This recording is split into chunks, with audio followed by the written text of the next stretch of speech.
Hello guys, तो आज की जो वीडियो होने वाली है वो काफ़ी स्पेशल होने वाली है काफ़ी लोगों के लिए। क्योंकि जो दिल्ली यूनिवर्सिटी के एग्ज़ाम होने वाले हैं ना, उसमें आपको पता होगा आपका एक सब्जेक्ट है इंडियन गवर्नमेंट एंड पॉलिटिक्स। अब अगर मैं इस सब्जेक्ट की बात करूं यार, तो सिलेबस तो इसका काफ़ी बड़ा है।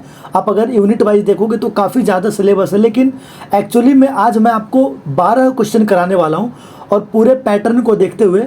और ये जो 12 क्वेश्चन है ना, ये अगर आप सिर्फ कर लेते हो, और मैं एक्चुअली जो करवाने वाला हूँ आपको 12 क्वेश्चन सिर्फ नहीं बताऊंगा आपको मैं, उसके कंप्लीट सॉल्यूशन, उसके क्या परफेक्ट आंसर हो सकते हैं, और उसमें से जो चीज़ें मैं समझा रहा हूँ वो 1 से 1.5 घंटे की वीडियो में आपको 12 क्वेश्चन समझ आ जाएगा। और अगर ये आप सिर्फ कर लेते हो तो आपके 80% से प्लस भी मार्क्स आ सकते हैं और 80% के अप्रोक्स भी आ जाएंगे। मतलब क्योंकि आपको पता है ना कि आपके जो एग्ज़ाम होते हैं उनमें कुछ ऑप्शन होते हैं, कुछ उसमें से चुनने होते हैं कि भाई आपको सिलेक्ट करना है कि कौन कौन से क्वेश्चन आपको करने हैं। अगर आपके पास 8 क्वेश्चन दे रखे हैं तो हो सकता है उसमें से 4 करने हो, 5 करने हो।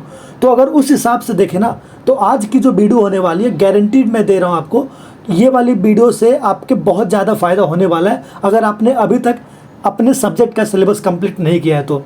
अब अगर मैं यार इस क्वेश्चन के बारे में बता दूं कि ये मुझे कैसे पता कि यही पैटर्न आता है, तो देखो सबसे पहली चीज़ तो एक तो मैंने भी रिसर्च किया था प्रीवियस ईयर पेपर का दिल्ली यूनिवर्सिटी का।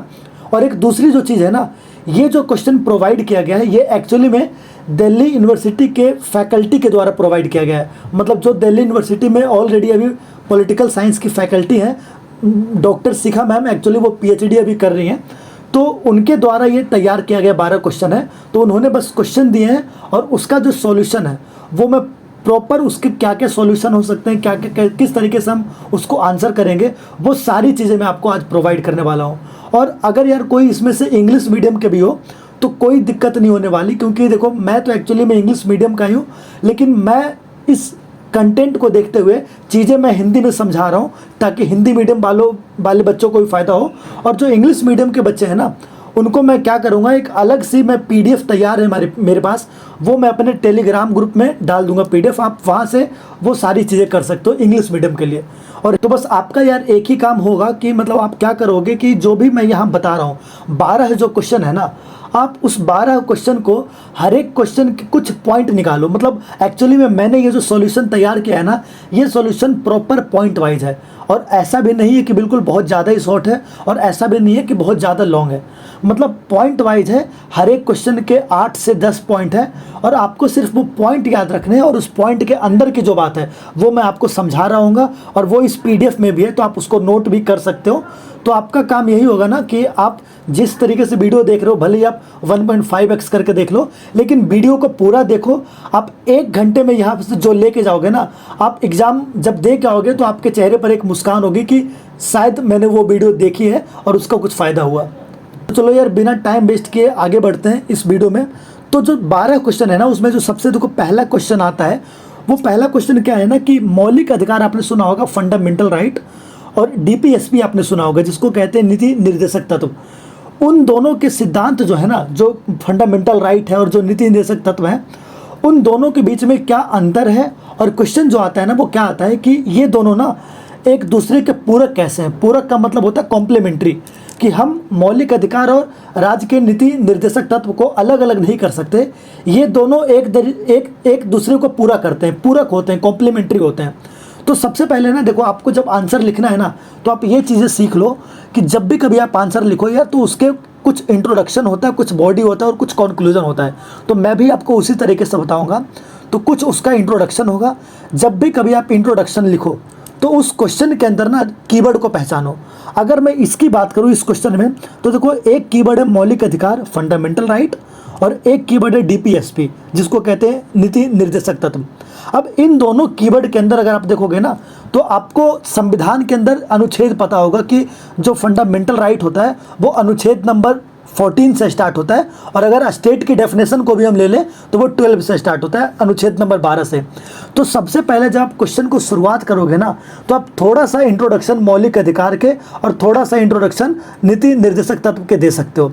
लेकिन एक्चुअली में जो क्वेश्चन आएगा आपके दिल्ली यूनिवर्सिटी में, वो ये आएगा कि ये दोनों एक दूसरे के पूरक कैसे हैं, या इन दोनों में अंतर कैसा है, और ये दोनों जो है ना वो एक दूसरे को कंप्लीट कैसे करते हैं, कॉम्प्लीमेंट कैसे करते हैं। तो एक्चुअली में ये क्वेश्चन उसी का है और जो आंसर मैंने बनाया है ये भी उसी का है। तो देखो सबसे पहले जो आप लिखेंगे ना, इन दोनों के बीच में कुछ डिफरेंस लिखेंगे, कुछ तुलना लिखेंगे कि इन दोनों के बीच में ना कुछ प्रॉपर डिफरेंस है। तो सबसे जो पहला डिफरेंस है ना वो इनका प्रकृति और इनका प्रवर्तनीयता है। अब ये क्या होता है कि जो फंडामेंटल राइट है, जो मौलिक अधिकार है, इनके जो नेचर है ना, अगर आप जानते हो तो जो फंडामेंटल राइट नाम ही रखा गया है ना मौलिक अधिकार, उसका ये मतलब है कि अगर वो आपको नहीं मिलता तो आप उसको पूरा करवाने के लिए ना डायरेक्ट सुप्रीम कोर्ट तक जा सकते हो। मतलब कॉन्स्टिट्यूशन के अंदर, संविधान के अंदर ये लिखा गया है कि अगर आपको फंडामेंटल राइट नहीं मिलता है तो उसको पूरा करने के लिए आप सुप्रीम कोर्ट भी जा सकते हो। लेकिन जो डीपीएसपी है, जो राज्य के नीति निर्देशक तत्व है, उसको पूरा करवाने के लिए आप सुप्रीम कोर्ट नहीं जा सकते। मतलब सरकार जो है वो फंडामेंटल राइट के लिए तो बाध्य है पूरा करने के लिए, लेकिन जो डीपीएसपी होता है ना, नीति निर्देशक तत्व जो होता है, उसको वो बाध्य नहीं करती। मतलब वो चाहे कंप्लीट करे या जनता को दे या ना दे, वो उसकी मर्जी है। आप उसके लिए कंप्लेन नहीं कर सकते, एफआईआर नहीं कर सकते, लेकिन फंडामेंटल राइट के लिए कर सकते हैं। तो जो सबसे पहली चीज़ यही है ना, देखो आप यहाँ पर पीडीएफ में देख रहे हो कि जो सबसे पहली चीज़ लिखी है, इसका नेचर क्या है कि जो फंडामेंटल राइट है वो डायरेक्ट न्यायपालिका के द्वारा सीधे लागू किया जाता है। मतलब आप सुप्रीम कोर्ट डायरेक्ट इसके लिए जा सकते हो और डीपीएसपी के लिए, नीति निर्देशक तत्व के लिए आप नहीं जा सकते। तो ये जो पहला पॉइंट है ना, ये यही है। अब देखो जो दूसरी बात करते हैं हम, इसका दूसरा पॉइंट कि इसमें मेन अंतर एक और क्या है। तो सबसे पहले एक हम बात करते हैं दायरा का और अनुप्रयोग का। दायरा का देखो मतलब इंग्लिश में होता है स्कोप, कि जो फंडामेंटल राइट और जो डीपीएसपी है ना, इसका स्कोप कितना है, मतलब ये कितनी दूर तक फैला है, इसका स्कोप कितना है। तो अगर अपना इसका बेसिक डिफरेंस समझो, तो अगर आपको 6 मौलिक अधिकार भी पता होंगे ना, फंडामेंटल राइट, तो आपको पता होगा उसके अंदर ना सारी चीज़ें कवर की गई है। चाहे समानता की बात हो, इक्वलिटी की बात हो, स्वतंत्रता की बात हो, चाहे बच्चों के शोषण की बात हो, चाहे आपके धर्म की बात हो, मतलब सारी चीज़ें कवर है। लेकिन जो निर्देशक तत्व है ना, जो डीपीएसपी है, उसके अंदर सिर्फ कुछ गाइडलाइन दी गई है कि सरकार किस तरीके से काम करनी चाहिए या सरकार को अपने जनता के लिए क्या करना चाहिए।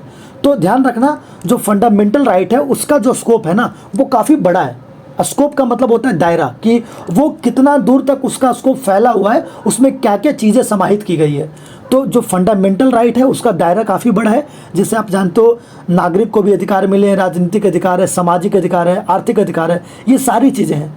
लेकिन जो डीपीएसपी है उनके अंदर कुछ ही चीज़ें मतलब हमें दी जाती हैं। और जैसे हो गया, आप जानते हो कि उसके अंदर पर्यावरण के बारे में बात की गई है, उसके अंदर जो भी आजकल वो बहस चल रही है ना, यूनिफॉर्म सिविल कोड, उसकी बात करी गई है। तो फंडामेंटल राइट का स्कोप बड़ा है और डीपीएसपी का जो स्कोप है, जो निर्देशक तत्व है, उसका जो स्कोप है वो क्या है, छोटा है। स्कोप को हिंदी में क्या कहते हैं, दायरा। तो ये आपका सेकंड पॉइंट हो गया। ये दोनों देखो बिल्कुल अंतर था। तुलनात्मक अध्ययन का मतलब होता है इन दोनों के बीच में अंतर क्या है। अब बात करते हैं कि आखिर ये दोनों ना एक दूसरे के पूरक कैसे हैं। तो देखो ये यहाँ से मैंने शुरू किया है। सबसे पहले संबंध और पूरकता, पॉइंट नंबर 3। बिल्कुल मैंने पॉइंट वाइज बनाया कि आप अच्छे से समझ सको और अपने आंसर को अच्छे से लिख सको। अब देखो, अगर मैं पूरकता की बात करूँ, मतलब कॉम्प्लीमेंट्री की बात करूँ, तो सबसे पहला जो व्याख्या है ना, व्याख्या मतलब होता है, व्याख्या का मतलब होता है कि भाई जो चीज़ें हम कह सकते हैं कि सबसे पहली जो ऐसी चीज़ है जिसके लिए हम कह रहे हैं कि फंडामेंटल राइट और डीपीएसपी दोनों एक दूसरे को पूरा करते हैं, पूरक हैं, कंप्लीमेंट करते हैं। तो सबसे पहला जो व्याख्या है वो कहते हैं प्रगतिशील व्याख्या, मतलब डेवलपमेंटल। अब देखो ये कैसे है, तो अगर आपने मौलिक अधिकार थोड़ा सा भी समझा है और निर्देशक तत्व थोड़ा सा भी अगर आपने समझा है, तो आपने उसमें देखा होगा कि जो न्यायालय है ना, जो सुप्रीम कोर्ट है, वो अपने कई सारे जजमेंट में ना ये बताया है कि दोनों को ना कभी भी हम अलग करके नहीं देख सकते। जैसे अगर आप पॉलिटी पढ़े हो ना, तो कई बार ऐसा केस हुआ है ना कि जो सुप्रीम कोर्ट है उन्होंने जजमेंट दिया है कि जो फंडामेंटल राइट है और डीपीएसपी है, ये दोनों ही पूरक हैं। मतलब इन दोनों को अलग अलग करके देखा ही नहीं जा सकता। और ये किसके जजमेंट है, ये हमारे जजमेंट नहीं है, ये सुप्रीम कोर्ट के जजमेंट है। तो अगर आप इसको आंसर में लिखते हो ना कि ये दोनों एक दूसरे के कॉम्प्लीमेंट्री कैसे हैं, पूरक कैसे हैं, तो सबसे पहली चीज़ प्रगतिशील व्याख्या की जो हमें हमारे न्यायालय ने किया है, हमारे सुप्रीम कोर्ट ने किया है, ये पहला पॉइंट हो जाएगा। अब अगर मैं आप दूसरे की बात करूँ, तो दूसरा जो पॉइंट होता है वो होता है राज्य का दायित्व। मतलब जो स्टेट है ना, उसकी रेस्पॉन्सिबिलिटी क्या है। आप ये बताओ, अगर आप मौलिक अधिकार की बात करोगे तो उसमें भी सरकारें क्या चाहती है कि भाई लोगों को कुछ अधिकार मिले, अगर उनके साथ कोई नाइंसाफ़ी हो रही है, कोई उनके साथ अन्याय हो रहा है, इनजस्टिस हो रहा है, तो उसको न्याय मिले। और जो डीपीएसपी है, जो नीति निर्देशक तत्व है ना, उसको भी इसी तरीके से बनाया गया है कि सरकार जो है ना वो जनता के लिए कुछ अच्छी चीज़ें करे, कुछ मतलब भलाई के लिए काम करे। तो दोनों का जो दायित्व है सरकार को पूरा करने का ना, वो लगभग सेम ही है। मतलब दोनों के जो उद्देश्य है ना, जो ऑब्जेक्टिव है वो सेम है। और ये दूसरा पॉइंट बात करता है, इसलिए हम कह सकते हैं कि दोनों एक दूसरे के क्या हैं, पूरक हैं। अब बात करते हैं तीसरे पॉइंट के। अब देखो जो तीसरा पॉइंट है ना, वो पॉइंट है समग्र विकास। समग्र विकास का मतलब होता है ओवरऑल डेवलपमेंट। अब ये बताओ, क्या आप कह सकते हो कि बिना फंडामेंटल राइट के अगर सिर्फ सरकारें डीपीएसपी देती हैं, हमें सिर्फ निर्देशक तत्व देती हैं, तो क्या हमारा पूरी तरीके से विकास हो सकता है? या जो जनता है, जो मतलब लोग हैं, उनका पूरी तरीके से क्या डेवलपमेंट हो सकता है? या फिर आप ऐसे भी सोच सकते हो कि अगर किसी को बिना नीति निर्देशक तत्व दिए हुए सिर्फ मौलिक अधिकार दिया जाए और सरकारों को कोई गाइडलाइन नहीं दिया जाए कि भाई उनको जनता की भलाई के लिए क्या करना चाहिए, तो उसमें भी ना कोई चीज़ लैक करेगी। तो हमें करना क्या चाहिए ना, जो मौलिक अधिकार है और जो डीपीएसपी है, मतलब नीति निर्देशक तत्व है, इन दोनों का ना ओवरऑल, ये दोनों जो है ना वो किस लिए काम करते हैं, ताकि जनता का, ताकि लोगों का ओवरऑल डेवलपमेंट हो सके, समग्र विकास हो सके, मतलब पूरी तरीके से विकास हो सके। और इसीलिए ना हम कहते हैं कि भाई ये दोनों जो है वो एक दूसरे के पूरक हैं। अब आप इसमें देख सकते हो, इस पॉइंट में मैंने वही लिखा है कि जब आप मौलिक अधिकार की बात करते हो तो मौलिक अधिकार के अंदर जीवन का अधिकार आता है, व्यक्तिगत स्वतंत्रता का अधिकार आता है। और जब आप नीति निर्देशक तत्व की बात करते हो उसके अंदर स्वच्छ पर्यावरण आता है, मतलब सामाजिक सुरक्षा आता है। अब आप ही बताओ, क्या बिना स्वतंत्रता के, क्या बिना समानता के कोई सामाजिक सुरक्षा मिल सकती है? नहीं मिल सकती। यानी कि जो मौलिक अधिकार है ना, वो अगर है तभी वो नीति निर्देशक तत्व में अच्छाई मतलब हमें ला के दे सकता है, मतलब उसको वो पूरा कर सकता है। यानी वो दोनों जो है ना वो एक दूसरे के लिए पूरक है, कॉम्प्लीमेंट्री है। ये तीसरा पॉइंट था कि ये दोनों जो है ना, अगर मौलिक अधिकार मिलेगा तभी हमें डीपीएसपी समझ आएगी, मतलब दोनों अगर साथ में मिलेगी ना तो वो एक तरीके से हमारा ज़्यादा ओवरऑल डेवलपमेंट करवाएगी। अब अगर मैं इसी का चौथे पॉइंट की बात करूं तो वो है सामाजिक परिवर्तन।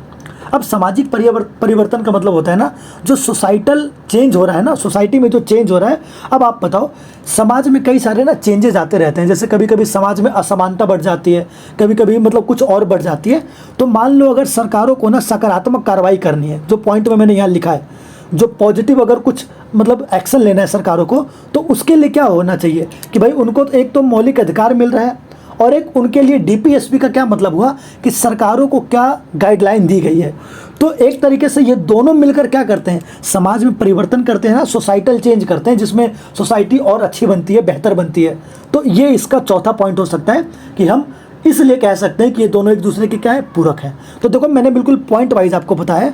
अभी तो ये 4 पॉइंट हुए। अब अगर आप पूरे कॉन्क्लूजन की बात करो कि आखिर कॉन्क्लूजन क्या निकला हमारा, तो सबसे पहले आप कॉन्क्लूजन में ना देखो ये लिख सकते हो कि जो मौलिक अधिकार है और जो डीपीएसपी है ना, वो दोनों एक दूसरे के आवश्यक घटक हैं। और ये हम नहीं कह रहे, ये सुप्रीम कोर्ट ने भी कहा है, ये ध्यान रखना आप। और जब भी कभी हम मौलिक अधिकार की बात करें ना, तो जो उसके अंदर स्वतंत्रता मिलता है ना, वो जो डीपीएसपी में मिल रहा है वो तभी मिल सकता है जब हमें मौलिक अधिकार मिले। मतलब दोनों एक दूसरे को ना कॉम्प्लीमेंट करते हैं, पूरा करते हैं। तो ये आप एक निष्कर्ष में लिख सकते हो यहाँ पर। और देखो यहाँ पर मैंने लिखा है कि कई सारे दोनों में मतभेद हैं, मतलब कई सारे मतभेद का मतलब आप डीपीएसपी को पूरा करने के लिए कोर्ट नहीं जा सकते, आप मौलिक अधिकार को पूरा करने के लिए कहाँ जा सकते हो, कोर्ट जा सकते हो। लेकिन फिर भी ना कोर्ट ने कई बार ऐसा कहा है, आप जो संपत्ति का अधिकार हटाया गया था ना, आपको अगर थोड़ा पता है तो मौलिक अधिकार पहले 7 हुआ करते थे। 7 के बाद ना एक उसमें 7वां जो अधिकार था मौलिक अधिकार, संपत्ति का अधिकार, right of property, right to property, उसको हटा दिया गया था। अच्छा क्यों हटाया गया था? एक केशवानंद भारती केस हुआ था, आपको याद होगा। उस केस के बाद ना जो 7वां अधिकार था वो हटा दिया गया था। और उसमें क्या कहा गया ना, उस केस में सुप्रीम कोर्ट ने क्या कहा था कि जो डीपीएसपी है ना उसको भी पूरा करना जरूरी है। मतलब जो नीति निर्देशक तत्व दिए गए हैं सरकारों को करने के लिए, जनता के लिए, उसको भी पूरा करना जरूरी है। इसलिए कभी कभी ना मौलिक अधिकार को भी हटाया जा सकता है अगर हमें डीपीएसपी को पूरा करना है तो। और यही वाले आप पॉइंट लिख सकते हो कि दोनों एक दूसरे के पूरक हैं, ये न्यायालय ने पहले भी कह चुका है। तो ये देखो पहला क्वेश्चन था आपका कंक्लूजन तक। तो अगर आप इतने आंसर लिख देते हो ना और इसमें से थोड़ा सा ऐड कर लोगे क्या, अनुच्छेद का, कि नीति निर्देशक तत्व का अनुच्छेद क्या है और मौलिक अधिकार कौन से लेके किस अनुच्छेद से लेकर किस अनुच्छेद तक है, तो सिर्फ आप अनुच्छेद ऐड कर लेना, आपका आंसर काफ़ी अच्छा हो जाएगा। और अगर आप इसकी लेंथ को बढ़ाना चाहते हो ना तो और भी कई सारी चीज़ें लिख सकते हो। ये क्वेश्चन बार बार पूछा जाता है, इसलिए ये पहला क्वेश्चन था। अब देखो जो दूसरा क्वेश्चन है, अगर मैं दूसरे क्वेश्चन की बात करूं तो सबसे पहले देखो क्वेश्चन क्या है ना कि इंडिया जो है ना, इंडिया को अर्ध संघीय क्यों कहा जाता है। अब अर्ध संघीय का मतलब होता है ना क्वासी फेडरल। अगर मैं संघीय का आपको मतलब बताऊं ना, फेडरलिज्म का मतलब बताऊं, तो फेडरलिज्म का सिंपल सा मतलब होता है जिसमें जो पावर है ना, जो शक्ति है, जो सत्ता है, उस पावर का ना डिवीजन हो रहा है, सत्ता का ना साझेदारी हो रहा है, सत्ता ठीक से बटा हुआ है। जैसे अगर अब मैं बात करूं 7वीं अनुसूची जो संविधान के अंदर है, 7th शेड्यूल, उसके अंदर 3 लिस्ट बनाई गई है, यूनियन लिस्ट और एक स्टेट लिस्ट और एक कॉन्करेंट लिस्ट, मतलब संघ सूची, राज्य सूची और समवर्ती सूची। तो उसमें लिस्ट में क्या बताया गया कि हमें हमारी जो सत्ता है ना, हमारी जो पावर है वो तीनों में बटी गई है, मतलब दोनों में बांटी हुई है, यूनियन में और स्टेट में। अब जो क्वेश्चन कह रहा है ना वो ये कह रहा है कि भारत ना कंप्लीट फेडरल नहीं है, मतलब पूरी तरीके से भारत संघवाद नहीं है, आधे संघवादी कहा जाता है, अर्ध संघीय कहा जाता है भारत को, क्वासी फेडरल कहते हैं इसको इंग्लिश में। अब इसी पर आपको कमेंट करना है। देखो मैंने यहाँ आंसर 500 शब्द में लिखे हैं। अब 500 शब्द लिखने का यह मतलब है मैंने देखो बिल्कुल पॉइंट वाइज आपको लिखा है, फर्स्ट सेकंड थर्ड फोर्थ इस तरीके से, और जब आप आंसर लिखोगे ना तो ये सारी चीज़ें आपकी काम आएगी। तो हम शुरुआत करते हैं, सबसे पहले कहा क्यों जाता है। तो देखो अब अगर देखो पहली पॉइंट की मैं बात करूँ ना, तो भारत के अंदर आप देखो ना, तो भारत के अंदर दोहरी राज व्यवस्था है।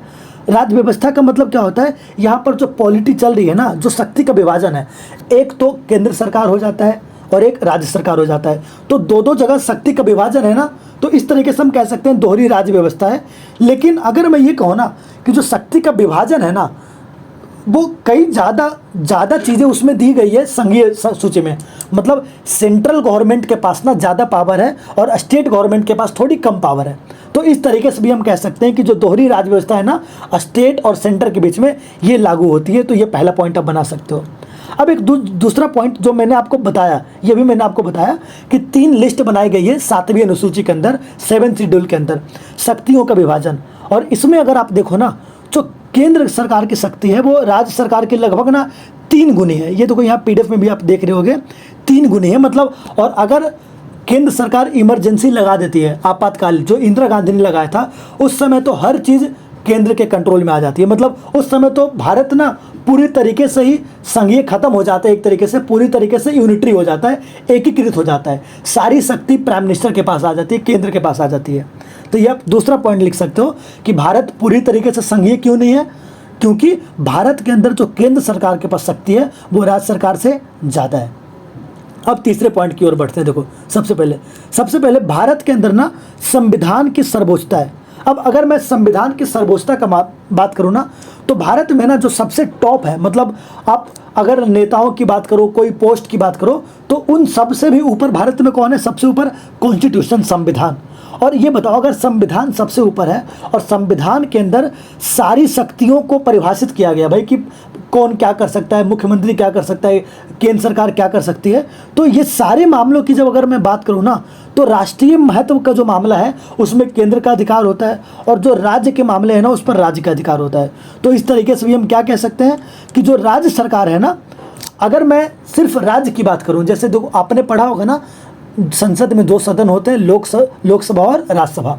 तो जब भी कभी ना कानून आता है किसी राज्य के लिए, मतलब मान लो उसमें राज्य सूची के विषय है ना, तो वहाँ पर राज्यों की ताकत बढ़ जाती है। तो ये ध्यान रखना, कहीं कहीं पर केंद्र की ताकत बढ़ जाती है और कहीं कहीं पर राज्य की ताकत बढ़ जाती है। इसलिए हम कह सकते हैं कि भारत के अंदर ना जो शक्ति का विभाजन है, जो संघीय ढांचा है, जो फेडरलिज्म है, वो पूरी तरीके से 100% नहीं है, सिर्फ अर्ध है, मतलब आधा है, क्वासी है, क्वासी को कहते हैं हाफ। ये ध्यान रखना। तो ये तीसरा पॉइंट हो गया। अब अगर मैं चौथे पॉइंट की बात करूं, तो देखो भारत के अंदर ना कोर्ट की बात करता हूं, एकीकृत न्यायपालिका का मतलब है ना, जैसे देखो आपने ये सुना है कि भाई देश में एक सुप्रीम कोर्ट होता है पूरे देश में, ठीक है, ये तो हर स्टेट के अंदर एक हाई कोर्ट होता है। लेकिन क्या आपको क्या लगता है कि ज़्यादातर ना लोगों को यही लगता है कि सुप्रीम कोर्ट के नीचे हाई कोर्ट है और हाई कोर्ट के नीचे डिस्ट्रिक्ट कोर्ट है। लेकिन जो हाई कोर्ट है ना, हम जैसे ज़्यादातर लोग जो है ना वो पहले जब शुरुआत करते हैं ना पढ़ना, तो हमें यही लगता है कि हाई कोर्ट जो होता है वो स्टेट का होता है, लेकिन ये कहना बिल्कुल गलत है। हाई कोर्ट जो है ना वो किसी एक राज्य का नहीं है, लेकिन वो सिर्फ एक सुप्रीम कोर्ट का ना सब ऑर्डिनेट है। इसका कहने का क्या मतलब कि जो सुप्रीम कोर्ट है, जो हाई कोर्ट है और जो डिस्ट्रिक्ट कोर्ट है, ये तीनों के तीनों ना एक ही यूनिट है। मतलब ये किसी एक अलग राज्य के नहीं है कि अगर मान लो यूपी का हाई कोर्ट है इलाहाबाद में, तो वो सिर्फ यूपी का नहीं है। मतलब कहने का ये मतलब वो किसी एक राज्य का नहीं होता, वो पूरे देश का है। बस हमने बांटा किस लिए, ताकि हमारे यहाँ जो न्यायपालिका के अंदर केसेस है ना वो ठीक से चल सके, मतलब उनकी मतलब जो सुनवाई होती है वो ठीक से हो सके हर राज्य में। लेकिन ये तीनों के तीनों जो कोर्ट है ना, ये अलग अलग राज्य के नहीं होते, ये तीनों के तीनों एक ही यूनिट होते हैं। इसलिए इसको हमने क्या कहा, एकीकृत। और एकीकृत का इंग्लिश होता है यूनिटरी। यूनिटरी मतलब होता है ये तीनों एक हैं, तो ये ध्यान रखना।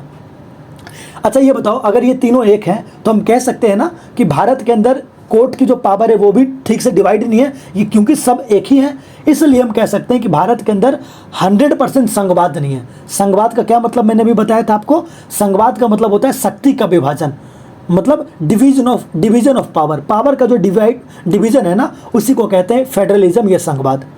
अब बात करते हैं चौथे पॉइंट की, हो गई बात। पांचवें पॉइंट की बात करते हैं, जो मैंने पहले ही आपको बता दिया। मैंने अभी आपको बताया था इंदिरा गांधी वाला केस, कि जब इंदिरा गांधी ने आपातकाल लगाया था, इमरजेंसी लगाया था, तो आपातकाल के दौरान क्या नियम है ना भारत में, कि सारी की सारी ताकत ना सेंट्रल गवर्नमेंट के पास चली जाती है, मतलब केंद्र सरकार के पास। अब बताओ, अगर सारी ताकत केंद्र के पास चली गई तो किस बात का संघवाद। फिर तो हम कह सकते हैं ना कि भारत एक तरीके से डिक्टेटरशिप हो गया, मतलब एकीकृत हो गया, यूनिटरी हो गया, कि सारी ताकत प्रधानमंत्री के पास चली गई, स्टेट कुछ कर ही नहीं सकता, राज्य कुछ कर ही नहीं सकता। तो ये पांचवी शक्ति है। मतलब भारत पूरी तरीके से संघवाद क्यों नहीं है, क्योंकि आपातकाल के दौरान जो है वो सारी शक्ति किसके पास चली जाती है, केंद्र के पास। अब बात करते हैं छठे पॉइंट की। तो देखो छठे पॉइंट में होती है वित्तीय निर्भरता। अब वित्तीय निर्भरता का मतलब होता है ना फाइनेंशियल डिपेंडेंस। अब इसका क्या मतलब है, जो देखो मैं आसान भाषा में अगर समझाऊं तो भारत के अंदर जो स्टेट है ना, मतलब जो राज्य सरकारें हैं, वो ना ज़्यादातर चीज़ों में ना निर्भर होती है केंद्र पर। अगर उनको पैसा भी चाहिए ना, तो पैसा भी ना ज़्यादातर पैसा केंद्र के पास आता है, और केंद्र सरकार उसके बाद पैसा सारे राज्यों में बांटती है, डिस्ट्रीब्यूट करती है। जैसे अभी की बात करूँ मैं, तो अभी टैक्स में क्या है, जीएसटी है ना, तो जीएसटी जो है ना वो भी डिवाइड होता है सारे स्टेट में उनके अकॉर्डिंग, और कौन बांटता है, केंद्र बांटता है। यानी ज़्यादा ताकत यहाँ किसको दी गई है, केंद्र को दी गई है, कि भाई केंद्र जो है, जो सेंटर है, वो बांटेगा पैसों को राज्यों में। ये यानी कि जो राज्य सरकार है ना, वो ज़्यादातर चीज़ें में, मतलब जैसे अभी दिल्ली में बाढ़ आ गया है, तो दिल्ली सरकार जो है वो कह रही है भाई केंद्र को कि हमें हमारी मदद करो थोड़ी। इसका मतलब क्या है कि जो राज्य सरकार है ना, वो ज़्यादातर पैसों के लिए ना केंद्र पर डिपेंडेंट होती है, मतलब निर्भर होती है। और इसलिए भी हम कह सकते हैं कि पूरी तरीके से भारत में संघवाद नहीं है, क्योंकि भाई एक जगह चीज़ें ज़्यादा है, एक जगह चीज़ें कम है, चाहे वो पैसे की बात हो, चाहे वो निर्भरता की बात हो, चाहे वो शक्ति की बात हो। तो ये छठा पॉइंट हो गया। अब अगर मैं सातवें पॉइंट की बात करूँ, तो भारत के अंदर ना कई सारे ऐसे एकात्मक विशेषता है। एकात्मक मतलब क्या होता है, यूनिटरी। मतलब भारत के अंदर ना कई सारी ऐसी विशेषता है जिसमें आपको ना साफ लगेगा कि इसमें ना शक्ति का विभाजन नहीं है, इसमें शक्ति एक ही जगह ज़्यादा दी गई है। जैसे आपने सुना होगा राष्ट्रपति शासन, कि जब भी ना कभी राज्य वगैरह में दंगे होंगे, जब भी कभी ना राज्य में कोई डिस्टर्बेंस पैदा होगा, कोई मतलब घटना होगी ना, तो केंद्र सरकार के पास ना ये ताकत है कि वो किसी भी राज्य में ना क्या कर सकती है, राष्ट्रपति शासन लगा सकती है। और ये बिल्कुल ना सामान्य बहुमत से, कि सिंपल एक बिल लाएगी, मतलब ऑर्डिनेंस से भी लगा सकती है वो राष्ट्रपति शासन। तो ये ध्यान रखना, मतलब केंद्र सरकार के पास ताकत ज़्यादा है, वो जब चाहे, अगर कभी किसी स्टेट में दंगे हो रहे हैं, कभी कोई स्टेट संभल नहीं रहा, तो वो इस बात का बहाना लेकर ना उस राज्य में राष्ट्रपति शासन लगा सकती है। और ऐसा ना कई बार किया भी गया है, ये ध्यान रखना। तो इसलिए हम कह सकते हैं ना कि भारत के अंदर ज़्यादा ताकत किसके पास है, केंद्र के पास है, और इसीलिए भारत में 100% संघवाद नहीं है। इसलिए हम कहते हैं क्वेश्चन जो हमारा था, भारत में अर्ध संघवाद है। अब देखो अगला जो पॉइंट करते हैं, भारत के अंदर जो संविधान है ना वो लचीला है। अब लचीला का मतलब क्या होता है कि भारत के अंदर जो कॉन्स्टिट्यूशन है ना, वो मतलब कभी कभी आसानी से चेंज हो सकता है और कभी कभी आसानी से चेंज नहीं हो सकता। आपने 11th क्लास में क्या पढ़ा होगा कि संविधान दो टाइप के होते हैं, एक लचीला और एक कठोर। मतलब वो संविधान ना जिसको आप आसानी से बदल सकते हो वो लचीला होता है, और जिसको बदलना काफ़ी मुश्किल है वो कठोर है। और भारत का जो संविधान है ना, कॉन्स्टिट्यूशन है, वो कई जगह पर लचीला है और कई जगह पर कठोर है। अब जैसे मैं आपको एक एग्जाम्पल देता हूँ, आप चाहो तो ना नोट कर सकते हो। और वो एग्जाम्पल क्या है कि केंद्र सरकार ना, मतलब प्रधानमंत्री, जो देश का संसद है ना, वो जब चाहे किसी भी स्टेट को ना हटा सकती है, या किसी भी स्टेट को ख़त्म कर सकती है, किसी भी राज्य को 2 भाग में बांट सकती है, उसका नाम बदल सकती है। मतलब बताओ, इतनी ताकत है कि वो जब चाहे एक सामान्य बहुमत से बिल लाकर किसी का भी नाम बदल देगी। जैसे जम्मू कश्मीर को राज्य हटाकर क्या कर दिया, केंद्र शासित प्रदेश बना दिया। तो एक तरीके से मतलब क्या है, संविधान थोड़ा लचीला है, ज़्यादा कठोर नहीं है। यानी ज़्यादा ताकत किसको है, केंद्र को है। और इसलिए भी हम कह सकते हैं कि भारत जो है उसके अंदर संघवाद जो है ना वो 100% नहीं है। तो ये क्या था, 8वां पॉइंट। अब आप एक तरीके से सारे पॉइंट का निचोड़ दे सकते हो निष्कर्ष में, कंक्लूजन में, कि जो भारत के अंदर है ना उसमें एकीकृत न्यायपालिका थी, उसमें वित्तीय निर्भरता थी, कई सारी एकात्मक विशेषता थी, केंद्र के पास ताकत ज़्यादा थी। तो इन सारी बातों को देख कर ये कहा जा सकता है कि भारत के अंदर जो संघवाद है ना वो अर्ध संघात्मक है। अर्ध संघात्मक का मतलब क्या, क्वासी फेडरल, कि पूरी तरीके से संघवाद नहीं है, पूरी तरीके से शक्ति विभाजित नहीं है, एक जगह शक्ति ज़्यादा है और एक जगह शक्ति कम है। तो ये आपका था क्वेश्चन दूसरा, और मैं आशा करता हूँ कि ये चीज़ आपको समझ आई होगी। अब चलते हैं, हम आगे बढ़ते हैं तीसरे क्वेश्चन की तरफ। अब देखो, ये जो तीसरा क्वेश्चन है ना, ये तीसरा क्वेश्चन काफ़ी इंपॉर्टेंट है और ज़्यादा चांस है ना कि इस बार ये आ जाए आपके एग्जाम में। और ये क्वेश्चन क्या है कि जो भारत के अंदर आप ना जाति की जो राजनीतिकरण देखते हो, कि मतलब आप अक्सर ना देखते होगे अपने स्टेट के इलेक्शन में, अपने केंद्र के चुनाव में, कि इसमें कई बार ना जाति जो प्रथा है ना वो बहुत ज़्यादा चलती है। मतलब नेता वगैरह जो वोट भी मांगते हैं वो काफ़ी जाति पर मांगते हैं। तो जाति, भारत की जो राजनीति है ना उसके अंदर जातिकरण किस तरीके से मतलब हावी है ना, उसी का प्रभाव लिखना हमें, कि भाई भारत की राजनीति को आखिर उसने कैसे प्रभावित किया है। तो देखो, मैं बिल्कुल आपको पॉइंट वाइज बना के आंसर दे रहा हूँ और फटाफट ये मैं करवाऊंगा आप सब। तो देखो, सबसे जो पहला पॉइंट है वो है वोट बैंक की राजनीति। अब अगर ये बात करो आप कि भारत के अंदर जो भारतीय राजनीति है वो ना अलग अलग जाति में बट गई है, तो जो सबसे मेन जो इसका इफेक्ट होता है ना, जो प्रभाव होता है, वो ये होता है कि यहाँ पर ना वो जाति जो है ना वो सिर्फ एक वोट बैंक बन जाते हैं। मतलब होता क्या है ना, नेता ना बस उसका इस्तेमाल कर लेते हैं अपने वोट बैंक के लिए, कि भाई उन जातियों को साथ में मिलाया, उन जातियों के लिए 2-4 लाइनें बोल दी, 2-4 शायरी बोल दी, कुछ चीज़ें उनको दे दी उन जातियों को, और उन जाति के एक कैंडिडेट को इलेक्शन में खड़ा करवा दिया। अब उतने में ही ना उनकी वोट बैंक की राजनीति हो जाती है, कि मतलब उन जाति का सारा सपोर्ट उनको मिल जाता है और ऐसे नेता जीत भी जाते हैं। तो होता क्या है ना, भारत की जो राजनीति है ना उसमें जातिकरण में जो सबसे पहला प्रभाव है वो क्या है, वोट बैंक की राजनीति। वोट बैंक का मतलब होता है कि जो यहाँ वोट लेने के लिए सिर्फ जाति का इस्तेमाल किया जाना, ये हुआ। तो ये पहला पॉइंट आप लिखोगे। अब जो दूसरा पॉइंट देखो इसका आप लिख सकते हो, वो क्या है कि भारत के अंदर ना जो जाति की राजनीति है ना वो आप कैसे देखने को मिलेगी आपको, ये अपना पॉलिटिकल पार्टीज़ के अंदर देख सकते हो कि भारत में जो अलग अलग राजनीतिक दल है ना, जो पॉलिटिकल पार्टी हैं, वो आप देखोगे तो कई सारी जो पार्टी है ना वो जाति के आधार पर ही बनाई गई है। मतलब आप, मैं नाम नहीं बोलूँगा उनका भी इस वीडियो में, लेकिन आप खुद ही आप अपने स्टेट में देख सकते हो। तो आपको कई सारी पार्टी दिखेंगी जो सिर्फ एक जाति के ऊपर काम कर रही हैं, कि मुझे भाई इस जाति का वोट चाहिए, कोई एक धर्म के ऊपर काम कर रही हैं। तो ऐसे कई सारे मिल जाएंगे आपको, और यही एक मेन प्रभाव है जातिकरण का भारत की राजनीति में। अब एक तीसरा पॉइंट की अगर मैं बात करूँ तो देखो, सबसे पहले जब भी कभी ना जाति की बात होती है तो भारत में ना चुनाव वगैरह होते हैं ना, उसके बाद आप देखोगे ना तो चुनाव के बाद ना गठबंधन होते हैं। मतलब किसी एक पार्टी की जब सरकार नहीं बन पाती तो वो दूसरी पार्टियों के साथ मिल जाती हैं। और मिलती कैसे है ना, जाति के आधार पर, कि भारत में ना या तो चुनाव के पहले ही गठबंधन कर लेते हैं वो, कि अलग अलग जाति जो है वो मिल जाएंगे, और वो ऐसे काउंट करते हैं। आप टीवी पर ना काफ़ी बहस में देखते होंगे कि इस पार्टी को इस जाति का इतना वोट मिल जाएगा, इस जाति का इतना वोट मिल जाएगा। मतलब वो उस पार्टी को ना उस जाति तक ही देखते हैं कि भाई ये जो पार्टी है वो इस जाति में ज़्यादा फेमस है, या इस जाति के लोग इसको ही वोट करेंगे। तो ये सारी जो आप चीज़ें देख रहे हो ना, गठबंधन जो बन रही है पार्टियों के अंदर, ये जाति आधारित होती है। तो ये भी आप कह सकते हो तीसरा पॉइंट। अब अगर मैं चौथे पॉइंट की बात करूँ तो देखो, सबसे पहले भारत के अंदर जो आरक्षण नीति है ना उसको में भी आप देखो जाति का ही मामला है, कि भाई भारत में जो आरक्षण है वो भी जाति के आधार पर ही मिल रहा है। मतलब शुरुआत में चलो SC और ST को आरक्षण मिल रहा था, वो भी जाति के आधार पर। अब ओबीसी को आरक्षण मिल रहा है, वो भी जाति के आधार पर। बस एक ईडब्ल्यूएस जो आया है ना जनरल के अंदर, उसके अंदर जो आरक्षण है ना, वो सिर्फ एक आर्थिक पहलू को लेकर मिल रहा है कि भाई इंसान इकोनॉमिकली अगर वीक है उसमें। लेकिन अगर ईडब्ल्यूएस को आप छोड़ दो तो बाकी सारे जो आरक्षण है ना भारत में, वो लगभग सिर्फ जाति के आधार पर ही मिलते हैं। तो ये भी एक तरीके से भारतीय राजनीति के प्रभाव हो गए। अब अगर 5वें पॉइंट की बात करो ना, तो वो हो जाता है सोशल इंजीनियरिंग। अब देखो सोशल इंजीनियरिंग ना एक छोटे से चीज़ में आप समझ जाना, एक्चुअली में होता क्या है ना, जो हमारे देश के नेता वगैरह है ना, वो एक तरीके से इंजीनियर है। अब वो इंजीनियर किस चीज़ में है, वो सामाजिक इंजीनियर है, सोशल इंजीनियर है।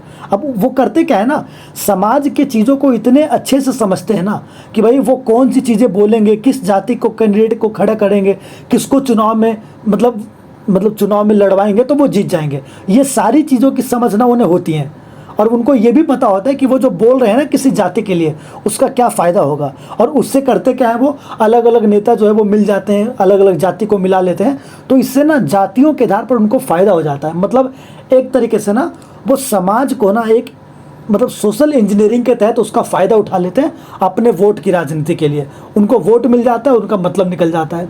तो ये 5वां पॉइंट आप लिख सकते हो। अब जो 6ठा पॉइंट है ना, वो आप लिख सकते हो कि जो जाति की राजनीति है ना, एक उसने क्या किया है, पहचान की राजनीति बनाई है। मतलब इससे होता क्या है ना, आप भारत में देखोगे ना, तो जो भी पहचान बना है ना अलग अलग पार्टियों का, अलग अलग लोगों का, वो मैक्सिमम ना चुनाव वगैरह में जाति के आधार पर बन पाता है कि इस जाति का ये नेता है, किसी और जाति का कोई और नेता होगा। तो ये वाली जो चीज़ है ना पहचान की राजनीति, ये भी जाति के आधार पर ही बनती है। तो ये 6ठा पॉइंट हो गया। अब इसका जो 7वां पॉइंट है वो है नीति निर्माण। अब आप खुद बताओ, अगर राजनीति के अंदर जाति का इतना प्रभाव है, तो जब वो चुनाव जीत कर सत्ता में आएंगे, जब सरकार में आएंगे, तो सरकार में आने के बाद जो वो फैसले लेंगे, जो वो नीति बनाएंगे, जो नीति का निर्माण करेंगे, पॉलिसी मेकिंग करेंगे, उसमें भी तो उसी की बात होगी। तो राजनीतिक जो दल है ना, जो पार्टियां हैं, वो अक्सर ना चुनाव में देखोगे आप वही वादे करते हैं जो किसी एक जाति को फ़ायदा हो और उन जाति का उनको वोट मिल जाए। मतलब एक तरीके से इसको हम कहते हैं ना तुष्टिकरण की राजनीति, कि किसी एक धर्म को फ़ायदा पहुंचाने के लिए, किसी एक जाति को फ़ायदा पहुंचाने के लिए बात करते हैं। तो उसी को कहते हैं कि हम जो राजनीति में देख रहे हैं उसका इफ़ेक्ट हमारे नीति निर्माण पर होता है। हमारी जो पॉलिसी बनती है ना, सरकारें बनाती हैं, वो एक्चुअली उन्हीं जातियों को देखते हुए उनका पॉलिसी बनाती हैं। तो ये प्रभाव आप लिख सकते हो। अब अगर आप 8वां पॉइंट आप लिखना चाहो, तो जाति जो है ना, ये समाज में किया क्या है, विभाजन कर दिया है। और विभाजन के ना कई सारे खतरे पैदा होते हैं बाद में। विभाजन से हिंसा होती है, विभाजन से ना मानसिकता बदल जाती है लोगों की। तो एक तरीके से उनकी जो विभाजन है ना, सामाजिक विभाजन कह लो आप, उनकी असमानता बढ़ जाती है। वो सारी चीज़ें ना जाति से भी आती हैं। तो ये 8वां पॉइंट आप कह सकते हो। जो 9वां पॉइंट है ना, आप देखो हमेशा ना जाति वाली जो चीज़ है वो हमेशा ख़राब नहीं है। कुछ जगह पर ये चीज़ें अच्छी भी हैं। जैसे हुआ क्या है ना, आपको अगर पता होगा तो जो पुराने समय में जो दलित होते थे उनके साथ काफ़ी ज़्यादा दुर्व्यवहार किया जाता था। तो जब उनको आरक्षण मिला ना, जब उनके कई सारे लीडर खड़े हो गए, जब उनके कई सारे नेता निकले, शुरुआत अंबेडकर से हुआ था, तो उन्होंने ना एक पहचान बनाई उस जाति की। और जब वो पहचान बनी ना, तो एक उसका सकारात्मक परिणाम निकला कि उनको एक फ़ायदा भी मिला और उनकी एक इज्जत बढ़ी, उनकी मान सम्मान बढ़ा। और कई सारी घटनाएं जो पहले होती थी, छुआछूत वगैरह, वो सारी चीज़ें आजकल बंद हुई हैं। मतलब राजनीति में जो जाति वाली चीज़ है वो हमेशा नुकसान नहीं देती, कभी कभी किसी चीज़ में हमें फ़ायदा भी पहुंचाती हैं। तो ये भी पॉइंट आपको लिखना ज़रूरी है। अब देखो जो मैंने यहाँ पॉइंट बताए उसी का कंप्लीट आप निष्कर्ष निकाल सकते हो कि भाई जो जाति की राजनीति है ना, वो किस तरीके से या तो फ़ायदा करती है या तो नुकसान करती है। और हमें करना क्या चाहिए ना, कि हमें इस तरीके से ना बांटना चाहिए समाज को, या हमें समाज में इस तरीके से बिहेव करना चाहिए कि उसमें ना ये ना लगे कि किसी एक जाति के लिए या किसी एक धर्म के लिए कोई चीज़ करी जा रही है। हमें ना बैलेंस बनाना चाहिए, संतुलन बनाना चाहिए। तो ये आप निष्कर्ष में लिख सकते हो, कंक्लूजन में लिख सकते हो। तो ये था हमारा तीसरा क्वेश्चन। अब बढ़ते हैं चौथे क्वेश्चन की तरफ। तो देखो चौथा क्वेश्चन भी बिल्कुल सिमिलर जैसा है। और जो चौथा क्वेश्चन है ना, वो ये है कि भारत के अंदर जो सांप्रदायिकता है, सांप्रदायिकता समझते हो ना, जो धर्म की चीज़ें हैं ना, कि जो धर्म का कुछ ज़्यादा ही विकास हो गया, जो कम्युनिज्म बढ़ गया आजकल, कि मतलब हर कोई आजकल देख रहे हो ना कट्टरपंथी जिसको हम कहते हैं ना, कि हर इंसान आजकल ना कट्टर होता जा रहा है अपने धर्म को लेकर। तो इसका जो विकास है ना, उसका क्या क्या कारण है, और उनके बीच में जो बहस होता है ना, उसकी बात हमें करनी है इस क्वेश्चन में। तो देखो, जो पॉइंट वाइज मैं बातें करूँगा, तो सबसे पहले ना कई सारे कारण हैं इसके बढ़ने के, तो हम ना पॉइंट वाइज बात करेंगे शुरुआत से। तो सबसे जो पहला कारण मैंने देखो यहाँ लिखा है, वो कारण लिखा है मैंने ऐतिहासिक कारण। मतलब कुछ ऐसे भी कारण है ना जो पहले से ही चलते आ रहे हैं, और उसके वजह से भारत के अंदर ना सांप्रदायिकता बढ़ी है। तो पहला कारण कौन सा है कि भारत का आपको पता है विभाजन जब हुआ था 1947 में, 1947 में, तो भी किस आधार पर हुआ था? मोहम्मद अली जिन्ना के बारे में आपने पढ़ा होगा कि उन्होंने डिमांड करी थी पाकिस्तान की, और किस बात का डिमांड करी थी कि जिस जगह पर मुस्लिम ज़्यादा रहते हो उसे पाकिस्तान बना दिया जाए। और दो जगह पाकिस्तान बनाए गए थे, एक पूर्वी पाकिस्तान और एक जो अभी बांग्लादेश है ना, उसी को पूर्वी पाकिस्तान कहते थे, और अभी का जो पाकिस्तान है उसको पहले पश्चिमी पाकिस्तान कहते थे। तो एक तरीके से ना धर्म के आधार पर विभाजन किया गया था। तो ये भी एक ऐतिहासिक कारण रहा है सांप्रदायिकता को बढ़ाने में।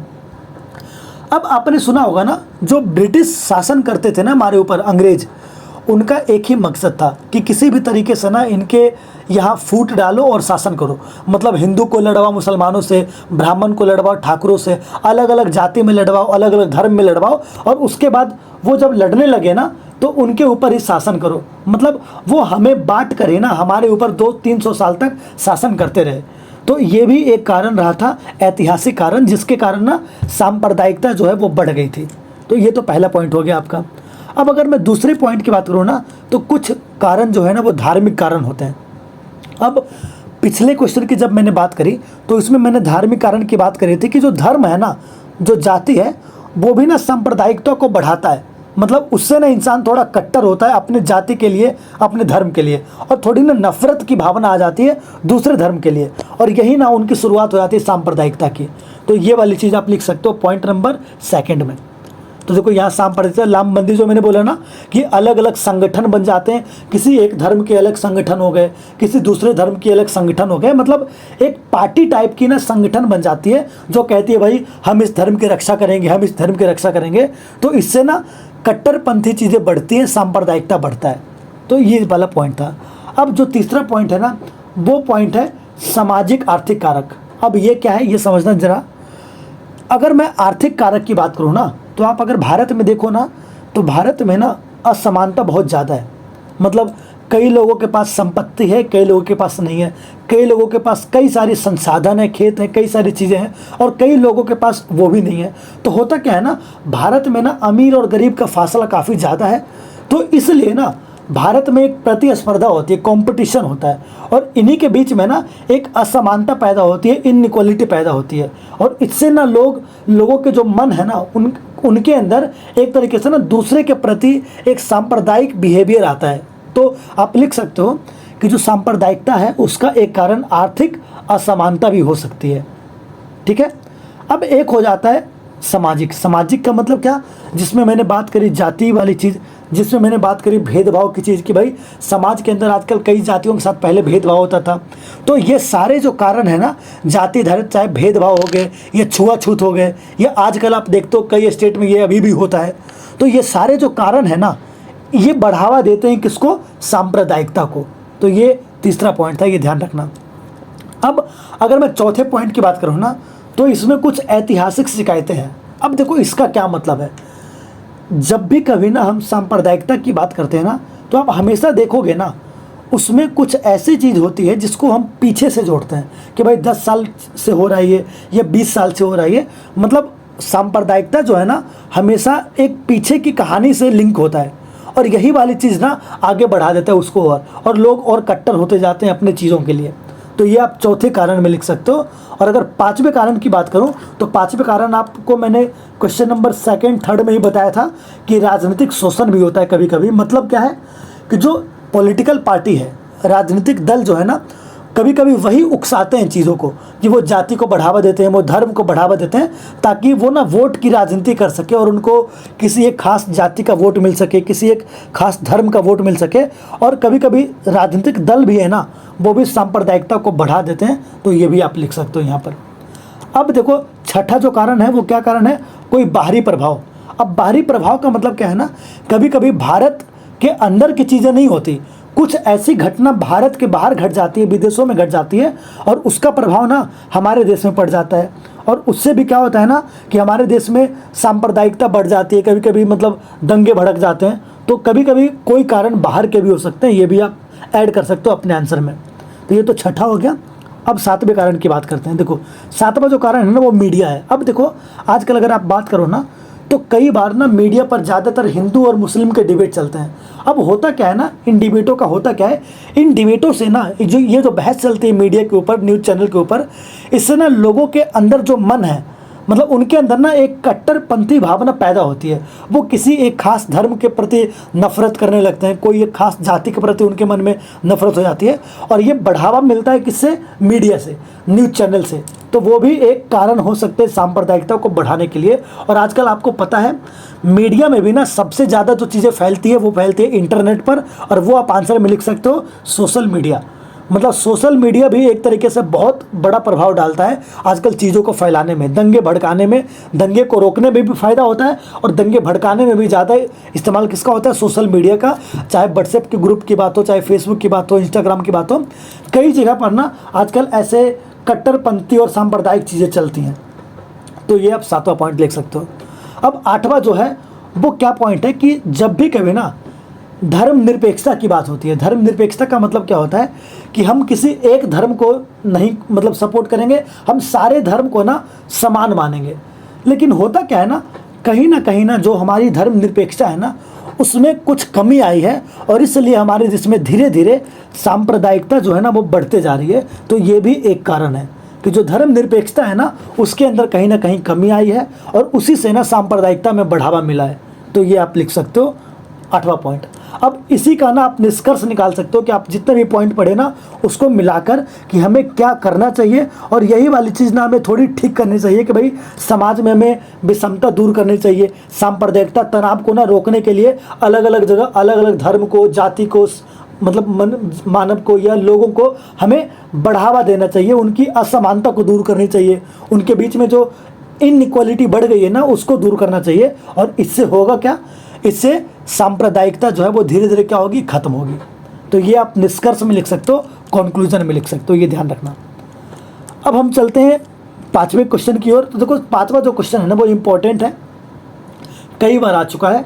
और जो क्वेश्चन क्या कह रहा है ना कि भारत के अंदर जो संसद है, मतलब जो भारतीय संसद है, इंडियन पार्लियामेंट जो है ना उसका जो स्वरूप है, जो फॉर्म है, वो किस तरीके से बदल रहा है ना, ये उस पर हमें चर्चा करना है, उस पर हमें डिस्कस करना है।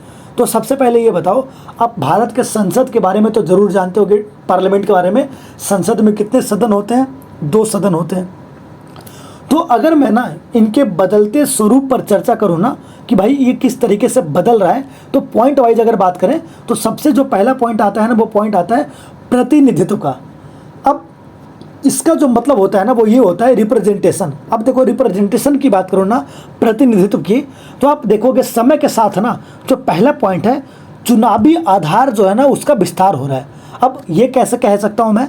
देखो आप हर साल ना सेंसस आते हैं, हर 10 साल में, मतलब जनसंख्या हर 10 साल में आती है। पिछली बार 2011 में आई थी। तो हर 10 साल के बाद ना ये चीज़ें देखी जाती हैं कि लोकसभा में ना जनसंख्या के अनुसार कितनी सीटें बढ़ानी चाहिए और कितनी सीटें बढ़ी हैं अभी तक। तो होता क्या है ना, जब संविधान बना था तब से लेकर अब तक ना काफ़ी सीटें बढ़ी हैं लोकसभा के अंदर, और अभी भी ये सुनने में आ रहा है कि 2026 में ना दोबारा लोकसभा में सीटें बढ़ने वाली है। मतलब जो संसद है ना उसका स्वरूप बदल कैसे रहा है? तो पहले संसद के अंदर सीटें कम होती थी, अब सीटें बढ़ रही हैं। सीटें क्यों बढ़ रही हैं? क्योंकि जनसंख्या बढ़ रहा है देश का। तो ये ध्यान रखना। अब ये बताओ, आपने ये भी सुना होगा दूसरा चीज़ कि भारत के अंदर ना जो लोकसभा वगैरह है उनमें चुनाव के अंदर ना SC और ST को आरक्षण दिया गया है। अब आरक्षण ना हमेशा के लिए नहीं दिया गया था, शुरुआत में कुछ समय के लिए दिया गया था, लेकिन इसको हर 10-10 साल पर ना बढ़ाता गया है हमेशा, और हर 10 साल पर इसको बढ़ा दिया जाता है। अब ये बताओ इसको बढ़ाने से फ़ायदा क्या होगा? तो इसमें जो SC हो गए, जो ST हो गए, जो आजकल OBC वगैरह भी आ जाते हैं, इनका जो प्रतिनिधित्व है ना, मतलब हमारी राजनीति के अंदर इनके जो नेता हैं, हमारी जो सरकार बनती है ना, उनमें इनका योगदान ना काफ़ी ज़्यादा होता है। तो हम कह सकते हैं कि आजकल जो भारत के अंदर जो संसद है ना उसके अंदर जो आरक्षण वाले समूह थे, जो पिछड़े वर्ग हैं, जो दलित जाति हैं, उनका अस्तित्व बदला है और वो लगातार बदल रहा है। तो ये आप पहले पॉइंट में लिख सकते हो। अब देखो दूसरे पॉइंट की बात करते हैं, तो ये कैसे बदला है। तो सबसे पहले हम बात करेंगे राजनीतिक बहुलवाद का। अब बहुलवाद का मतलब है ना, बहुदलीय का मतलब होता है, देखो समझना जरा ध्यान से। भारत के अंदर ना कोई एक पार्टी नहीं है। जैसे चाइना की बात करूँ ना, तो चाइना में एक पार्टी होती है, कम्युनिस्ट पार्टी। भारत के अंदर ना कई सारी पार्टियां चुनाव लड़ती हैं, कई सारी पार्टियों के अलग अलग राज्यों में सरकार भी है। यानी भारत की जो प्रणाली है, जो सिस्टम है, वो मल्टी पार्टी सिस्टम है, बहुदलीय प्रणाली है। मतलब एक से ज़्यादा जो दल हैं, जो पार्टी वो चुनाव लड़ते हैं और वो जीतते भी हैं। अब बताओ, इसके कई सारे फायदे भी और कुछ नुकसान भी है। अगर अपना भारत की राजनीति को थोड़ा भी पढ़े होगे 12th क्लास में अच्छे से, तो आपने उसमें पढ़ा होगा कि शुरुआत के कई साल तक सिर्फ कांग्रेस का राज था।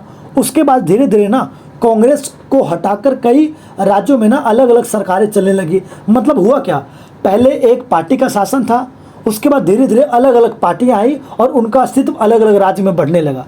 तो वही यहाँ पर हम कह सकते हैं कि भारत की जो संसद है ना, जो भारत की प्रणाली है, वो लगातार बदल रही है। उसमें जो बहुदलीय प्रणाली है ना, वो भी बदल रही है धीरे धीरे। तो ये आप सेकेंड पॉइंट की बात कर सकते हो, जो मैंने बोला ना गठबंधन, कि भाई भारत में आजकल जो सरकारें बनती हैं वो गठबंधन से बनती है, कि अलग अलग पार्टी मिलकर चुनाव लड़ती हैं, या फिर वो चुनाव जब जीतती है ना उसके बाद वो एक हो जाती हैं। तो उसी को कहते हैं गठबंधन की राजनीति। तो गठबंधन के बाद मतलब कई सारी पार्टी मिलकर सरकार बनाती हैं। तो ये वाली भी चीज़ें ना आजकल काफ़ी ज़्यादा बढ़ रही है। शुरुआत में ये नहीं थी जब कांग्रेस की सरकार थी, बिल्कुल स्टार्टिंग में जब भारत देश आज़ाद हुआ था उसके बाद, लेकिन बाद में ये चीज़ें ना बढ़ने लगी, गठबंधन की राजनीति। तो ये भी आप लिख सकते हो, ये भी चीज़ें बदल रही हैं। अब देखो जो अगला पॉइंट है वो बात करता हूँ मैं प्रौद्योगिकी की। अब प्रौद्योगिकी का मतलब होता है टेक्नोलॉजी। अब ये बताओ, अगर आप देखोगे ना तो आजकल होता क्या है कि जो पार्लियामेंट है, जो संसद है ना, उसके अंदर जो कार्यवाही चल रही होती है, संसद के अंदर जो बहस चल रहा होता है ना, वो टीवी पर लाइव आता है। मतलब संसद टीवी आप जानते होंगे, एक संसद टीवी अच्छा है, मतलब वो यूट्यूब पर भी आता है और आजकल उसके एक चैनल भी है, न्यूज़ चैनल टाइप का ये संसद टीवी। तो होता क्या है ना, संसद के अंदर जो भी चीज़ें चल रही हैं, चाहे वो राज्यसभा में हो चाहे वो लोकसभा में हो, दोनों का डायरेक्ट प्रसारण होता है टीवी के ऊपर। तो इससे क्या हुआ, जैसे जैसे इंटरनेट आया, जैसे जैसे टेक्नोलॉजी आया, वैसे वैसे संसद का स्वरूप भी बदला ना। पहले संसद में सिर्फ बहस होती थी तो उसकी खबरें हम अखबारों में पढ़ते थे। अब हम डायरेक्ट देख सकते हैं कि आखिर वहाँ पर हमारे नेता किस चीज़ पर बहस कर रहे हैं, आखिर कौन सी बातें बोली जा रही हैं, कौन से कानून बनाए जा रहे हैं, हम डायरेक्ट उसको लाइव देख सकते हैं टीवी के ऊपर। तो ये भी एक तरीके से स्वरूप का बदलने हुआ, जो तीसरे पॉइंट में दिया हुआ है। तो अब देखो, ई संसद जो है ना, उसकी वही अवधारणा, ई संसद का मतलब जो है ना कि हम संसद को ना ऑनलाइन लेके आ रहे हैं धीरे धीरे। तो उससे क्या होगा, लोगों तक उसकी पहुंच बढ़ेगी और जो लोग अब इंटरनेट का इस्तेमाल कर रहे हैं ना, वो थोड़े जागरूक हो पाएंगे कि हमारे देश में क्या चल रहा है। तो ये होता है इंटरनेट का फ़ायदा, जब हमारे देश की संसद का ना स्वरूप इससे बदलता है। अब बात करते हैं फोर्थ पॉइंट की। तो देखो, एक होता है मीडिया का भूमिका। अब आपने देखा होगा कि जब भी कभी संसद में बहस होता है ना, तो वो हमें कैसे पता चलता है, या तो समाचार चैनल से पता चलता है, मीडिया से पता चलता है, या न्यूज़पेपर वगैरह से पता चलता है, या आजकल इंटरनेट सोशल मीडिया से पता चलता है। तो ये जो मीडिया है ना, इससे भी आजकल हमें ज़्यादातर जानकारियाँ मिलती हैं। और एक तरीके से हम कह सकते हैं ना कि संसद का जो स्वरूप है ना, उसमें जो मीडिया कवरेज हो रहा है, उसके कारण आजकल ना संसद का स्वरूप धीरे धीरे बदलना शुरू हो गया। लोगों की ना उसमें रुचि बढ़ गई है, लोग ज़्यादा इंटरेस्टेड होते हैं आजकल पॉलिटिक्स में। तो ये वाले पॉइंट भी आप इसमें लिख सकते हो फोर्थ पॉइंट के रूप में। अब बात करते हैं पांचवें पॉइंट के रूप में। तो सबसे पहले देखो, विधायी प्रथा भी बदल गई है। विधायी प्रथा का मतलब होता है ना कि जो कानून बनते हैं ना, उसकी जो शुरुआत से प्रथा चलती आ रही थी, उसमें भी थोड़ा सा बदलाव हुआ है इसके अंदर। ये थोड़ा सा बदलाव तो आया है। तो ये वाली भी चीज़ें बदली हैं। तो आप पॉइंट में लिख सकते हो कि जो कार्यपालिका है हमारी, जो एक तरीके से जांच चलती है, अलग अलग पूछताछ चलती है संसद में, जो समिति वगैरह होती है ना, उनका स्वरूप भी धीरे धीरे बदल रहा है। उनकी जवाबदेही बढ़ गई है, उनकी जो रेस्पॉन्सिबिलिटी है ना, वो बढ़ गई है। क्योंकि भाई आज हर चीज़ ना मीडिया के सामने है, हर चीज़ समाचार के सामने है। अगर सरकार कुछ गलत कदम करेगी, सरकार कुछ भी बोल रही है ना संसद के अंदर, वो सारी चीज़ें पूरी दुनिया सुन रही है। तो उनकी ना जवाबदेही बढ़ जाती है, रिस्पॉन्सिबिलिटी बढ़ जाती है, और इसलिए जो विधायी प्रथा है ना, वो भी धीरे धीरे बदल रही है। तो हम कह सकते हैं कि संसद का स्वरूप बदल रहा है पहले से। अब अगले पॉइंट की देखो बात करते हैं, वो है बढ़ती व्यावसायिकता। अब इसके अंदर की देखो क्या है, आजकल अगर मैं बात करूँ ना, तो आजकल देखोगे आप कई सारे पार्टी के जो नेता है ना, वो काफ़ी सब्जेक्ट में ना एक्सपर्ट होते हैं। मतलब उन्हें, मतलब कई नेता तो देखो हो सकते हैं कम पढ़े लिखे हों, लेकिन कई सारे आजकल ऐसे भी नेता हैं ना जिनको काफ़ी ज़्यादा नॉलेज होता है किसी एक सब्जेक्ट का। जैसे आज अगर मैं बात करूँ ना प्राइम मिनिस्टर में भी, तो काफ़ी ऐसे प्रधानमंत्री भी हुए हैं जिनको काफ़ी नॉलेज थी अर्थव्यवस्था की, इकोनॉमी की, ये सारी चीज़ें। तो होता क्या है ना, जब एक पढ़ा लिखा नेता किसी एक खास नॉलेजेबल होता है, किसी विषय का एक्सपर्ट होता है ना, तो उनका जो बहस होता है वो अलग लेवल का होता है।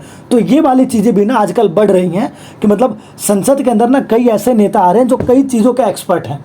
हो सकता है आपको कई नेता ऐसा कह सकते हो आप कि वो पढ़े लिखे नहीं हैं, लेकिन कई जो नेता है ना वो सच में अच्छे आ रहे हैं आजकल, और धीरे धीरे ये संख्या ना आगे बढ़ेगी, क्योंकि ना लोग जागरूक हो रहे हैं। आजकल लोगों को ना मूर्ख बनाना मतलब इतना आसान नहीं है कि कोई भी आएगा और लोगों को मूर्ख बना देगा। तो लोग जागरूक हो चुके हैं, क्योंकि मीडिया के द्वारा उनके पास ना सारी खबरें इंटरनेट के माध्यम से पहुंचती है। तो ये वाली भी चीज़ें आप लिख सकते हो 6 पॉइंट में। अब अगर मैं 7वें पॉइंट की बात करूं तो उसके अंदर है सिविल सोसाइटी के साथ जुड़ाव। अब देखो, अगर आप देखोगे ना तो भारत की जो संसद है उनके अंदर जो भी नेता वगैरह बैठ रहे हैं, उनमें जो भी सुनवाई होती है ना, उसमें जो भी कानून बनता है उसको ना जनता के लिए खोला जाता है। मतलब क्या कह रहा हूँ मैं, कि अगर भारत सरकार कोई भी कानून लाने वाली है ना, तो शुरुआत में सबसे पहले वो जनता के सामने रखती है कि आप बताओ इसमें क्या आना चाहिए और इसमें क्या बदलाव किया जाना चाहिए। तो आप ये बताओ, जब भी कोई कानून आ रहा है, विधायी शक्तियाँ मतलब सरकार लेके आ रही है, विधेयक ला रही है, तो उसमें सरकार ने बोला इसमें क्या बदलाव करना है, वो जनता के सामने रखती है उस चीज़ को। तो इससे क्या होता है, जनता के साथ उसका जुड़ाव होता है ना। जो हमारे नेता हैं, जो हमारी संसद है, जो हमारे संसद है, उसका एक जुड़ाव होता है जनता के साथ कि किस तरीके से वो कानून बनाया जा रहा है। तो ये भी एक तरीके से हम कह सकते हैं ना, पहले से आजकल ये चीज़ें ज़्यादा बढ़ी हैं और संसद का जो स्वरूप है वो धीरे धीरे बदला है। अब देखो, निष्कर्ष में यही 7 पॉइंट के आप निष्कर्ष लिख सकते हो कि हमें किस तरीके से और इसको ठीक किया जा सकता है बिल्कुल शॉर्ट में, और किस तरीके से चीज़ें बदल रही हैं। तो यहाँ पर निष्कर्ष जो है वो यही वाली चीज़ का एक निचोड़ है। आप कंक्लूजन यहाँ पर ये लिख सकते हो, देख सकते हो। अब देखो, जो हम बात करते हैं वो छठे क्वेश्चन की बात करते हैं। अब जो छठा क्वेश्चन है ना, उसमें ये कह रहा है कि आजकल जो गठबंधन का दौर है ना, मतलब आपने देखा होगा कि आजकल जो सरकारें हैं ना, वो बहुत कम ऐसी सरकार है जो मतलब बहुमत से बनती है, मतलब जिसको अकेले बहुमत मिल जाता है। ज़्यादातर जो सरकार है ना वो गठबंधन की होती है, मतलब कई सारी पार्टी मिलकर सरकारें बनाती हैं। तो क्वेश्चन क्या कह रहा है ना, कि जब से गठबंधन की सरकार आ रही है तब से जो प्रधानमंत्री वगैरह है ना, वो ज़्यादा नीति वितरण उन्मुख हो गए हैं। अब देखो, नीति वितरण उन्मुख का मतलब होता है ना जो पॉलिसी डिस्ट्रीब्यूशन है, कि मतलब मान लो हम जिसके साथ में मिलकर सरकार बनाते हैं उनकी बात तो हम सुनेंगे। मान लो अभी बीजेपी की गवर्नमेंट है और बीजेपी की भी ना कई सारे लोगों से गठबंधन है जिसको हम एनडीए कहते हैं। तो ये बताओ, अगर बीजेपी पार्टी के अंदर सरकार में कई सारे और भी पार्टी उनके साथ दे रही है, तो बीजेपी को उनकी भी बात सुननी पड़ेगी ना।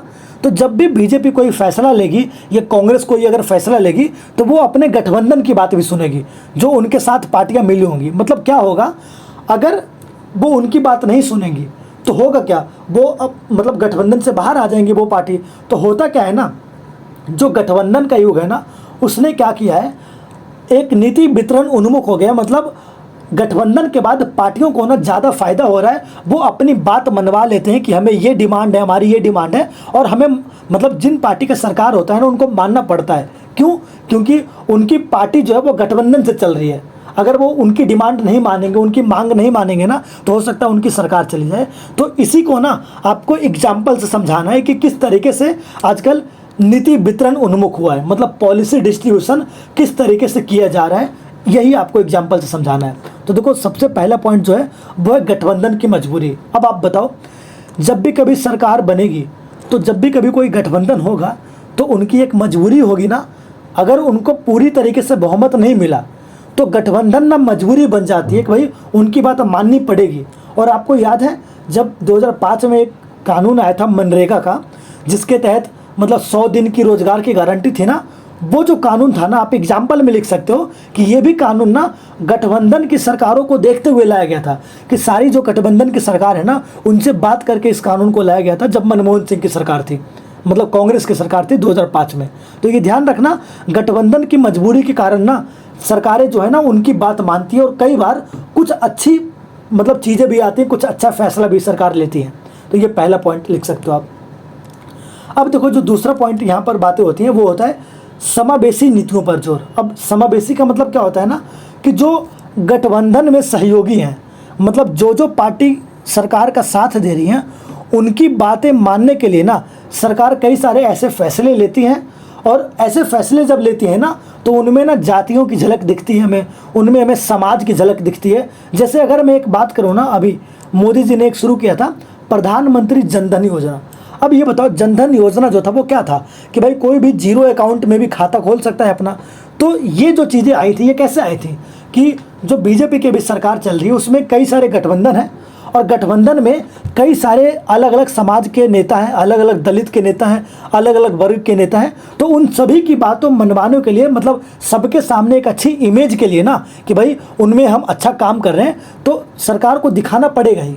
तो सरकार एक अच्छा कदम लेकर आई इस समय, जो आप एग्जाम्पल से बता सकते हो, जनधन योजना।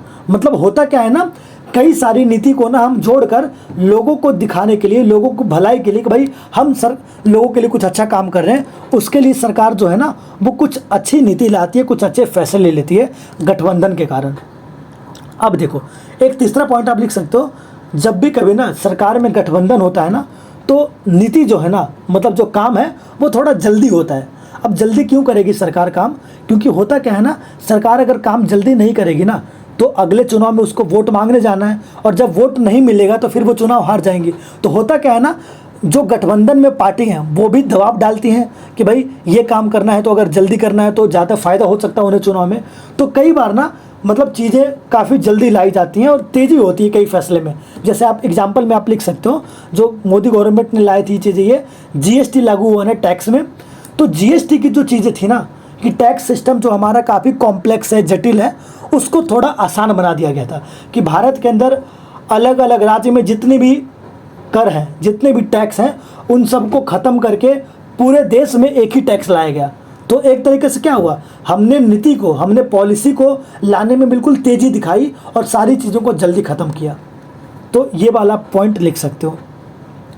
अब देखो एक चौथा जो पॉइंट है वो है तकनीकी प्रगति को अपनाना। अब ये बताओ, जब भी कभी आप देखते हो ना कि तकनीक बढ़ता है, तकनीक का मतलब होता है टेक्नोलॉजी, इंटरनेट वगैरह बढ़ा, ये सारी चीज़ें, तो उसके अकॉर्डिंग ना सरकार का जो काम है, गठबंधन वगैरह जो है ना, उन सब के काम में बढ़ोतरी होती है। अब आप एग्जाम्पल से समझो, भारत में ना ई गवर्नेंस आया है।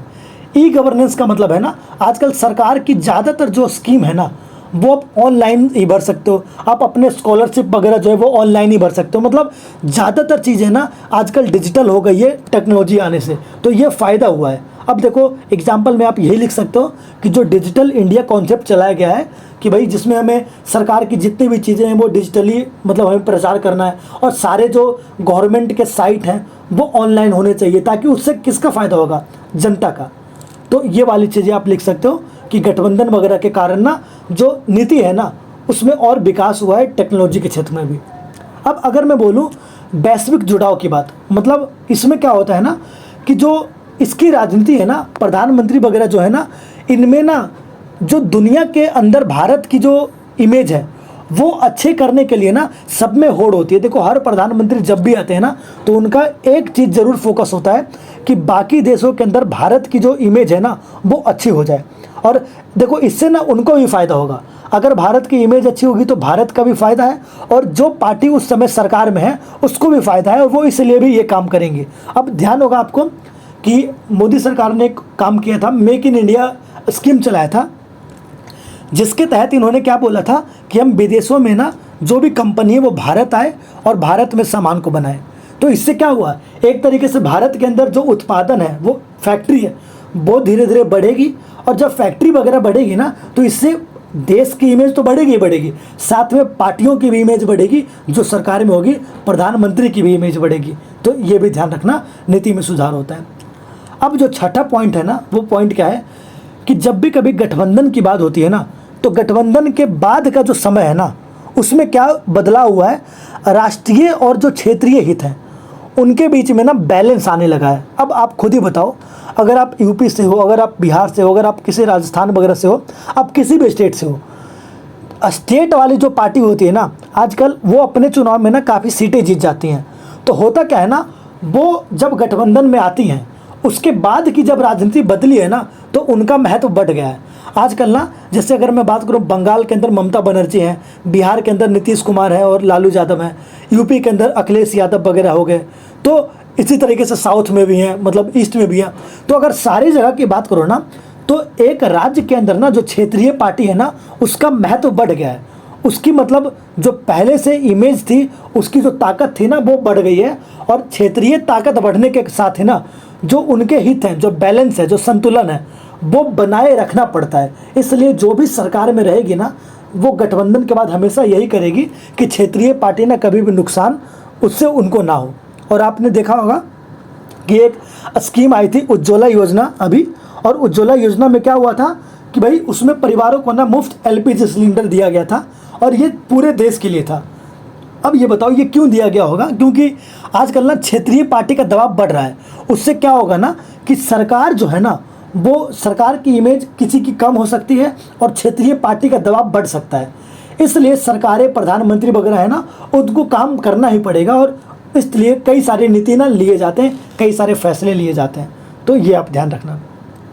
अब देखो, अगला जो पॉइंट है वो आप लिख सकते हो पूरे फाइनल कंक्लूजन के अंदर, कि आप जितनी भी क्षेत्रीय पार्टी की आकांक्षा है गठबंधन के बाद, कि भाई हमारे टेक्नोलॉजी के विकास से क्या हुआ, मतलब विश्व स्तर पर क्या हो रहा है, देश भारत की इमेज के क्या हो रहा है, और एक राज्य के अंदर क्षेत्रीय हित की बात हो रही है तो क्या हो रहा है। तो उन सब को कंबाइन करके ना आप एक निष्कर्ष निकाल सकते हो, एक कंक्लूजन लिख सकते हो इसके अंदर एग्जाम्पल के साथ। तो ये सारी चीज़ें आप लिख सकते हो। अब आगे बढ़ते हैं अगले क्वेश्चन की ओर, जो काफ़ी इंपॉर्टेंट है, और वो क्वेश्चन नंबर होगा हमारा 7वां।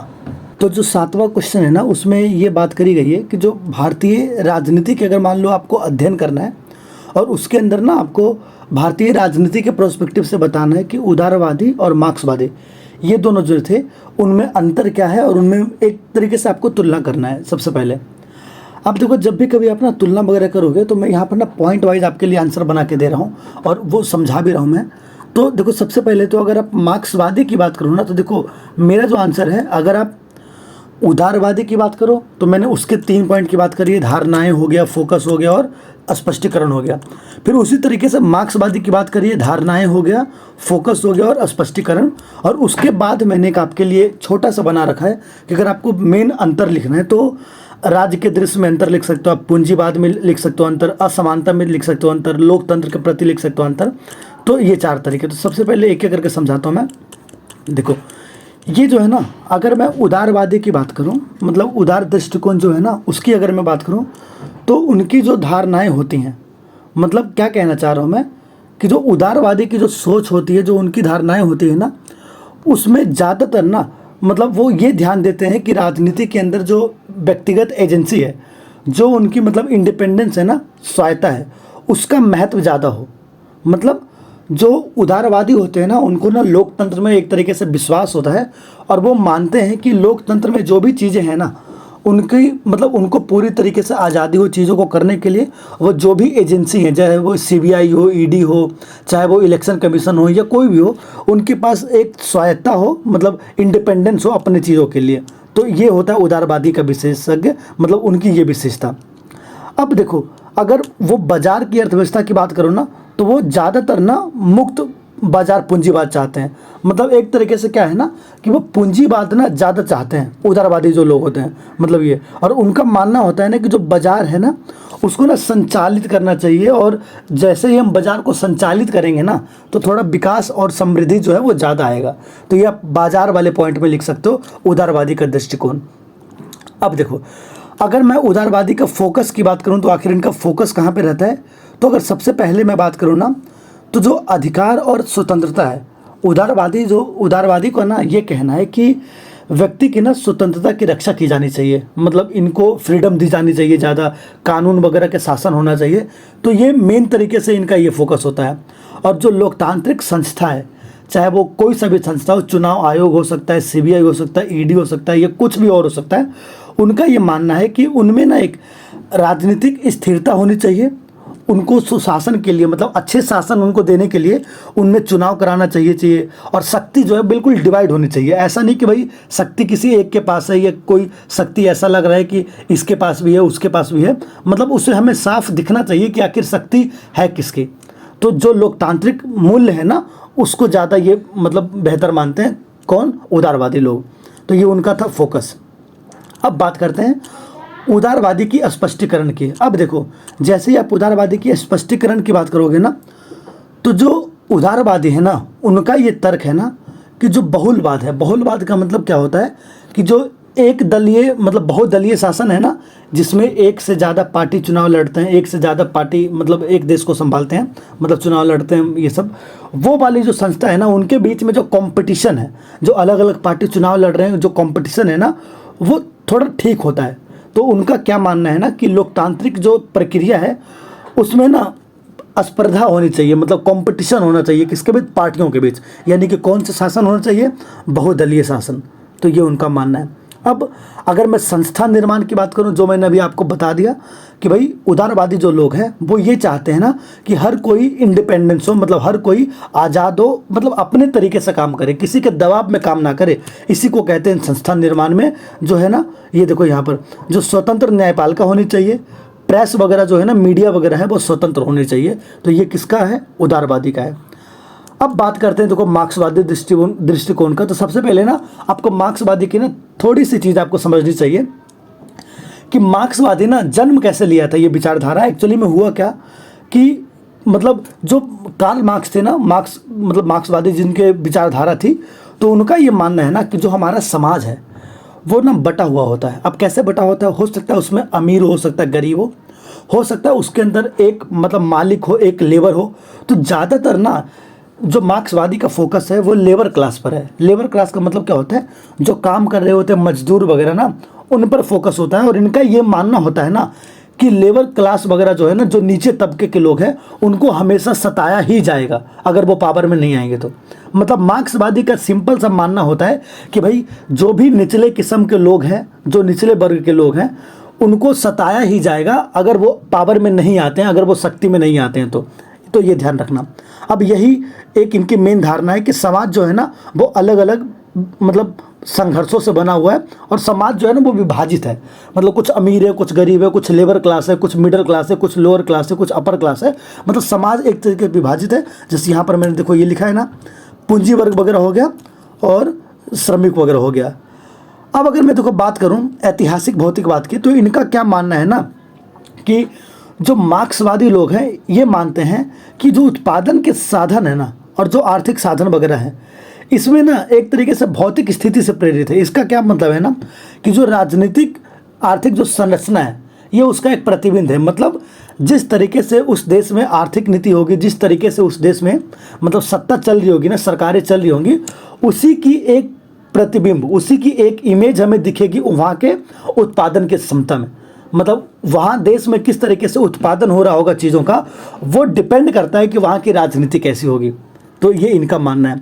अब इनके अगर फोकस की मैं बात करूँ तो देखो फोकस पर सबसे पहले बात कर लेते हैं। फोकस किस पर देते हैं, तो ये मैंने आपको पहले ये भी समझा दिया कि जो अलग अलग समाज के वर्ग हैं इनके वो संबंधों पर जोर देता है, और ये कहता है कि भाई इनके बीच में जो शक्ति है, जो नीति वगैरह है, जो असमानता है ना, ये इस चीज़ की जांच करता है कि भाई कौन सा वर्ग नीचे रह गया, कौन सा वर्ग ऊपर है, कौन से वर्ग को फैसिलिटी ज़्यादा मिल रही है, कौन से वर्ग को फैसिलिटी कम मिल रही है। ये सारी बात पर फोकस होती है। और फोकस एक वर्ड में आप बोल सकते हो, इनका फोकस है संरचनात्मक असमानता पर, कि जो भी समाज के अंदर डिफरेंस हो गया है ना, अंतर हो गया, कुछ लोग अमीर कुछ लोग गरीब, वैसी जो असमानता है ना, जो वर्ग में शोषण हो रहा है लोगों का, जो मतलब भेदभाव हो रहा है, जो छुआछूत वगैरह ये सब होता है, ये सारी असमानता जो है ना, तो इनका ये मानना है कि ये समानता खत्म तक कब होगी, जब यही लोग पावर में आएंगे। तो इन पर ये प्रकाश डालते हैं, मतलब फोकस करते हैं। अब बात करते हैं समाजवाद, ये मार्क्सवादी के स्पष्टीकरण की। तो देखो इनका आर्थिक नियतिवाद है।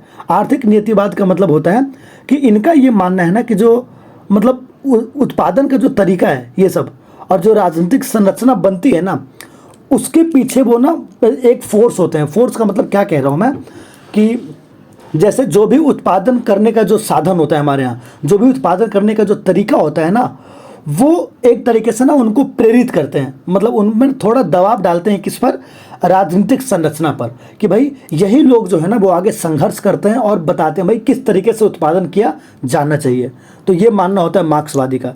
अगर आप पूंजीवाद की बात करो ना, तो पूंजीवाद वगैरह जो है ना, ये इनका क्या कहना होता है कि राज्य जो है, मतलब जो देश है हमारा, जो सरकारें होती हैं ना, वो एक तरीके से ना इन वर्गों को एक उपकरण की तरफ देखती है, मतलब, और करती क्या है ना, जो पूंजीवादी वर्ग है ना, उनको उनके हित की पूर्ति करती है। मतलब इसका क्या मतलब हुआ कि जो पूंजीवादी वर्ग है, जो बिजनेसमैन है, वो जो है ना, वो अपने हित का, अपने मतलब फ़ायदे का इस्तेमाल करते हैं। किसको? मतलब जो श्रमिक वर्ग है, जो निचले क्लास के वर्ग है ना, उनको इस्तेमाल करते हैं अपने फ़ायदे के लिए। कौन वर्ग करते हैं? पूंजीवादी वाली जो लोग हैं, जो बिजनेसमैन वगैरह जो लोग हैं। तो इनका यही मानना होता है मार्क्सवादी का। अब देखो मैं आपको यहाँ पर अंतर समझा देता हूँ। अगर आपको 4-5 पॉइंट में अंतर भी लिखना है तो देखो वो आसान हो जाएगा आपके लिए। तो सबसे पहले राज्य के दृश्य की बात करते हैं। तो देखो अगर मैं राज्य के दृश्य की बात करूँ तो जो उदारवादी है ना, वो क्या देखते हैं, वो राज्य को ना एक तटस्थ मध्यस्थ के रूप में देखते हैं। मतलब क्या कहना है इसका, कि राज्य जो है ना वो एक तरीके से मीडिएटरी हो गया, वो एक मध्यस्थ हो गया, और उसको ना मतलब अधिकारों की रक्षा करनी चाहिए लोगों की, और उसको आर्थिक विकास करना चाहिए। ये सारी चीज़ें किसको करनी चाहिए? राज्य को, सरकार को। सरकार ही सारी चीज़ें करे, ये उदारवादी का मानना है। और जो मार्क्सवादी है ना, उनका ये मानना है कि जो शासक वर्ग है ना, उनको असमानता को कायम रखने वगैरह जो है ना, उनको सेवक वगैरह जो है ना, उनके वर्ग के हित की चिंता करनी चाहिए। कि जिन लोगों के साथ असमानता हो रहा है, जिनको मतलब प्रताड़ित किया जा रहा है, वो सारे जो लोग हैं ना, उनको मतलब वो ध्यान दें।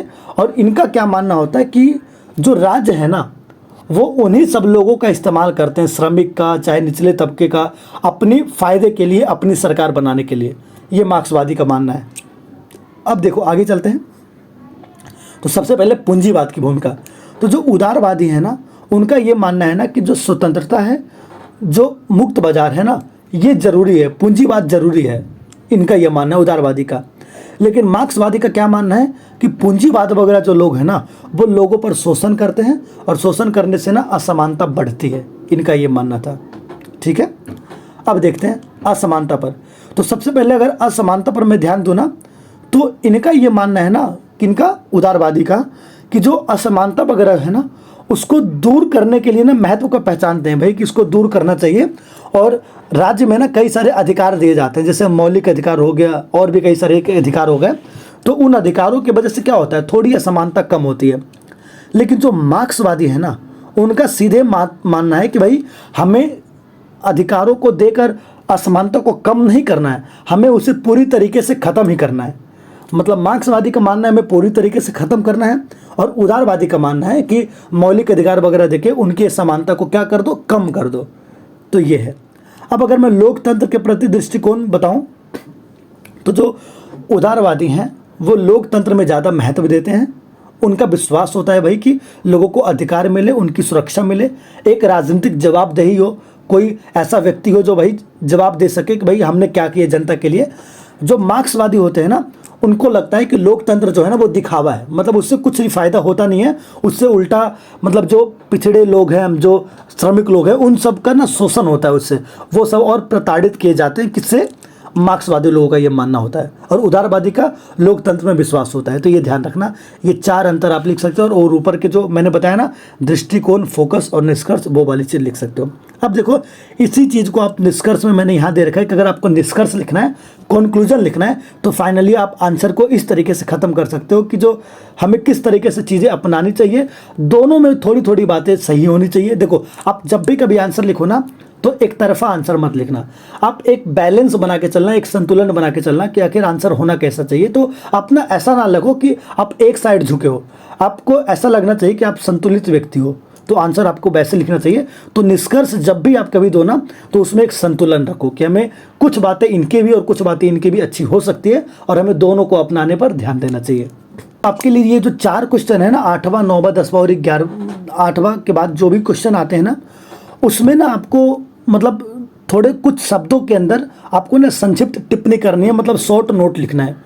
मतलब एक आपको टॉपिक दिया जाएगा और उसमें आपको नोट लिखना है कि इसके लिए मतलब 1 पेज 2 पेज इस तरीके से नोट लिखना है। तो मैंने ये जो आंसर आपके लिए तैयार करके दिया है ये 300 शब्दों में दिया है। मतलब अगर आप इसके पॉइंट बना, जैसे क्योंकि देखो मैंने हर आंसर को पॉइंट में लिखा है, तो आप सिर्फ पॉइंट भी याद रख लेते हो ना, तो उसके अंदर की आपको कहानी इस वीडियो को सुनने के बाद याद रहेगी और ज़्यादातर चीज़ें ना आप उसमें लिख पाओगे। तो देखो सबसे पहली बात करते हैं हम। पहला जो नोट है ना वो है क्षेत्रीय दलों का उदय। अब आप क्षेत्रीय दल के बारे में तो आपको पता होगा कि भारत में 2 पार्टी होती है, एक राष्ट्रीय पार्टी और एक क्षेत्रीय पार्टी। क्षेत्रीय पार्टी का मतलब होता है जो पार्टी ना राज्य में होती है। जैसे अगर कुछ समय पहले तक की बात करें तो दिल्ली के अंदर जो आम आदमी पार्टी थी ना वो क्षेत्रीय पार्टी थी, लेकिन अभी हाल में ही वो राष्ट्रीय पार्टी बन गई है। वैसे ही आप यूपी की अगर बात करो तो मतलब कई सारी पार्टी वहाँ भी क्षेत्रीय पार्टी मिलेंगी। आप हर राज्य में बात करो ना तो एक लोकल पार्टी होती है। तो हमें क्वेश्चन में क्या है ना, उनकी जो उदय है ना, जो क्षेत्रीय पार्टी किस तरीके से ऊपर आ रही है, उनका महत्व बढ़ रहा है, उस पर एक शॉर्ट नोट्स लिखना है। तो देखो सबसे जो पहला पॉइंट है वो क्या है कि जो क्षेत्रीय पहचान और प्रतिनिधित्व, इसका क्या मतलब हुआ कि जो राज्य है ना उनके अंदर क्षेत्रीय दल जो है ना वो भारतीय जो राजनीति है उनके अंदर ना वो एक स्थान हासिल कर चुके हैं। अब देखो ये स्थान कैसे हासिल किए होंगे आप खुद समझो। जो क्षेत्रीय पार्टी होती है ना वो किसी एक राज्य की होती हैं, वो ज़्यादातर चीज़ें ना किसी एक भाषा में करती हैं, किसी एक संस्कृति में करती हैं। उससे होता क्या है ना, उस राज्य के जो लोग हैं ना उनसे कनेक्ट हो पाते हैं और बाकी राष्ट्रीय पार्टियों से उन्हें थोड़ा अलग देखते हैं और वो अपने राज्य के अंदर ना सक्सेसफुल भी हो जाते हैं, सफल भी हो जाते हैं क्षेत्रीय पार्टी। तो क्षेत्रीय क्योंकि उनके एक पहचान जुड़ा है, वो क्षेत्रीय पहचान के लोग हैं, वो उनकी एक भाषा है, उनकी प्रॉपर एक संस्कृति है, इसलिए उनको एक फ़ायदा होता है और इसलिए उनका उदय हो रहा है। तो ये पहला पॉइंट में लिख सकते हो। अब देखो अगला जो हम बात करते हैं वो सत्ता विरोधी लहर और राष्ट्रीय दलों से असंतोष। अब ये क्या है, कई बार ना लोग राष्ट्रीय जो दल होते हैं ना, नेशनल पार्टी जो होते हैं, उनसे ना मतलब सेटिस्फाई नहीं हो पाते हैं, संतोष नहीं हो पाते हैं और इसलिए क्या होता है ना कि धीरे धीरे लोग अपने पुरानी पार्टी या अपने क्षेत्र की पार्टी की तरफ बढ़ते हैं कि हो सकता है क्षेत्रीय पार्टी उनके लिए काम अच्छी करे क्योंकि वो उसी क्षेत्र में है, और अगर वो काम नहीं करेंगी तो एक तरीके से ना उनसे जो जुड़ाव है ना उनका वो वहीं का बना हुआ है। और जो राष्ट्रीय पार्टी है ना वो पूरे देश की पार्टी होती है, उनका वहाँ पर लोकल ऑफिसेस नहीं होते, इस तरीके से चीज़ें। तो जो सत्ता विरोधी लहर है ना, जो राष्ट्रीय पार्टी शासन करती है ना केंद्र के अंदर, कई बार ऐसा होता है राष्ट्रीय पार्टी शासन करती है केंद्र के अंदर, क्षेत्रीय पार्टी बहुत कम शासन होती है। जैसे हमेशा आप देखोगे ना केंद्र में या तो कांग्रेस की सरकार होगी या तो बीजेपी की सरकार होगी। तो होता क्या है ना, जब उनके विरोध में लोग आते हैं ना तो वो किसकी तरफ देखते हैं, क्षेत्रीय पार्टी की तरफ देखते हैं। तो ये आप दूसरा पॉइंट आप लिख सकते हो, सत्ता विरोधी लहर वाला। अब देखो जो तीसरा पॉइंट है ना वो आजकल हुआ क्या है, जो गठबंधन की राजनीति बढ़ी है ना, मतलब अगर आप देखोगे ना तो किसी भी एक पार्टी को ना बहुमत नहीं मिल पाता, मतलब कोई एक पार्टी अकेली नहीं जीतती है। तो गठबंधन की राजनीति बढ़ गई है और उनके अंदर ना क्षेत्रीय पार्टी है ना कुछ सीटें जीत जाती हैं और जीतने के बाद वो राष्ट्रीय पार्टी में या किसी और पार्टी में मिल के सरकार बना लेती हैं। तो ये भी एक तरीके से उनके उदय का एक कारण है, तो ये भी आप ध्यान रखना। और होता क्या है ना, कई बार क्षेत्रीय पार्टी को ना अगर मान लो कोई सरकार वहाँ नहीं बन पाई, कुछ सीटें कम पड़ रही है, तो जो क्षेत्रीय पार्टी होती है जिन जो कम सीटें जीती होती है ना उनको मंत्री पद दे दिया जाता है कि भाई आपके हम इतने मिनिस्टर बना देंगे, आप हमारे साथ सरकार में मिल जाओ।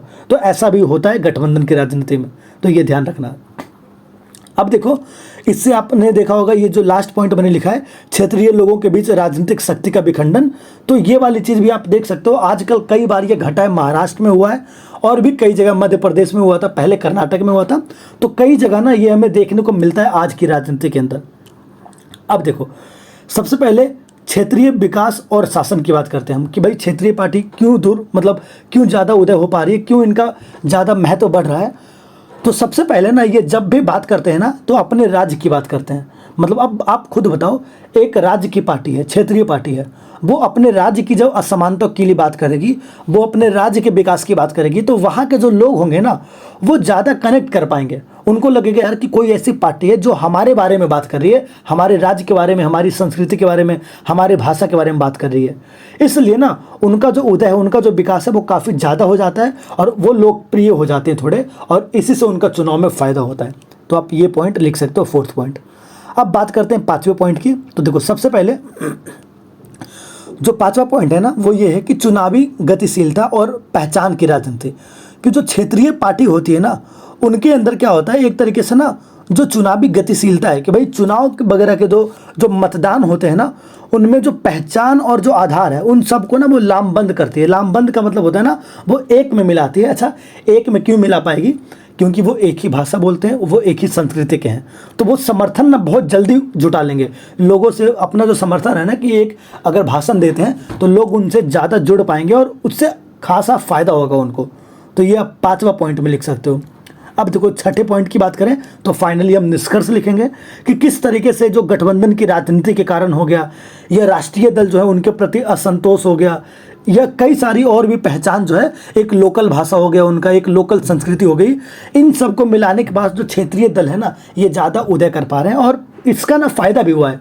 इसका फ़ायदा ये हुआ है ना कि एक क्षेत्र के अंदर जो चीज़ें होती है ना उसका विकास होता है, क्षेत्रीय चीज़ें का विकास होता है, वहाँ के लोगों का फ़ायदा होता है। तो आप ये पूरी चीज़ें निष्कर्ष में लिख सकते हो।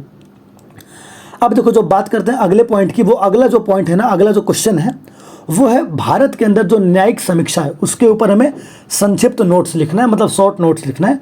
तो सबसे पहले न्यायिक, अगर आपको समीक्षा पता हो ना तो न्यायिक समीक्षा का मतलब होता है ना, आपने सुना होगा जो जुडिशियरी है, मतलब जो न्यायपालिका है ना, ये उसके अंदर बात हो रही है। अब देखो न्यायिक समीक्षा का मतलब होता है ना कि जो सुप्रीम कोर्ट है, जो हाई कोर्ट वगैरह है ना, वो खुद केसेस को देखे, या वो जब उनके पास जब केसेस आए ना तो वो देखे भाई कि जो भी कानून बन रहा है वो ऐसा तो नहीं है कि संविधान के विपरीत है, कि संविधान में कुछ और कहा गया, कानून में कुछ और कहा गया।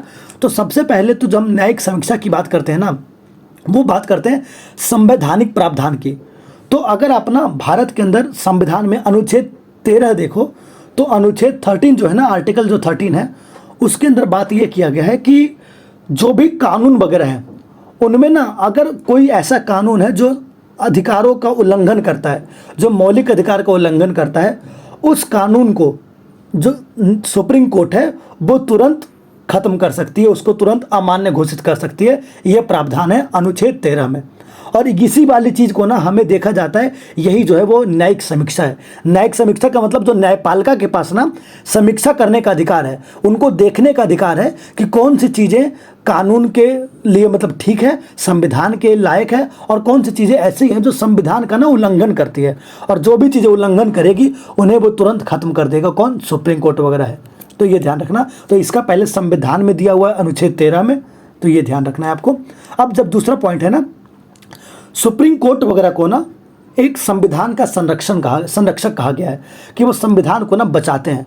अब बचाते कैसे हैं? जब भी कोई गलत चीज़ आती है, कोई कानून से विपरीत चीज़ आ जाती है, उनको वो रद्द कर देते हैं। तो एक तरीके से वो संविधान बचा रहे हैं ना।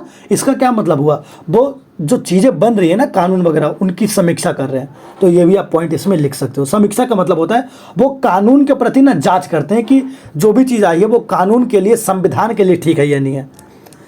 अब देखो अगला जो पॉइंट है वो मौलिक अधिकार। अब आपको पता है कि हमें मौलिक अधिकार दिए गए हैं, लेकिन उसकी रक्षा भी की गई है। आपको अगर याद होगा तो अनुच्छेद 32 जो है, आर्टिकल 32 जो है, उसके अंदर हमें रिट दिए गए हैं 5 कि अगर हमें मौलिक अधिकार का उल्लंघन होता है तो हम डायरेक्ट कहाँ जा सकते हैं? सुप्रीम कोर्ट जा सकते हैं।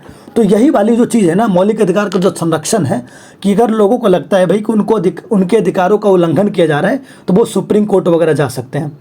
तो ये वाली चीज़ आप भी लिख सकते हो न्यायिक समीक्षा के अंदर। अब देखो अगला जो पॉइंट है कानूनों की संवैधानिक वैधता। इसका क्या मतलब हुआ कि जो भी हमारी संसद है, संसद का मतलब जो भी हमारी विधायिका है जो कानून बनाती है, वो जिस भी कानून को अगर पारित करती है ना, और उसमें न्यायपालिका जो है, जो सुप्रीम कोर्ट वगैरह है, जो हाई कोर्ट है, वो ना ये जांच करता है कि वो चीज़ें कानून के अकॉर्डिंग सही है या नहीं है, कानून के सिद्धांत का पालन करता है कि नहीं करता, या संविधान का पालन करता है कि नहीं करता। और अगर वो पालन नहीं करता तो उस चीज़ को ना वो असंवैधानिक घोषित कर देता है। और कई बार ना ये चीज़ें हुई हैं, मतलब सरकार ने कई बार कई सारी चीज़ें लाई हैं। ज़्यादातर चीज़ें ना ये आपातकालीन के समय हुआ था, जो इमरजेंसी लगा था ना आपातकाल में, इंदिरा गांधी के समय, उस समय कई सारी ऐसी चीज़ें आई थी जिसको सुप्रीम कोर्ट ने ना असंवैधानिक घोषित कर दिया था कि ये संविधान के अनुरूप ही नहीं है और इसको ख़त्म हो जाना चाहिए। तो ये भी पॉइंट आप लिख सकते हो। अब देखो हम न्यायिक सक्रियता की बात करते हैं।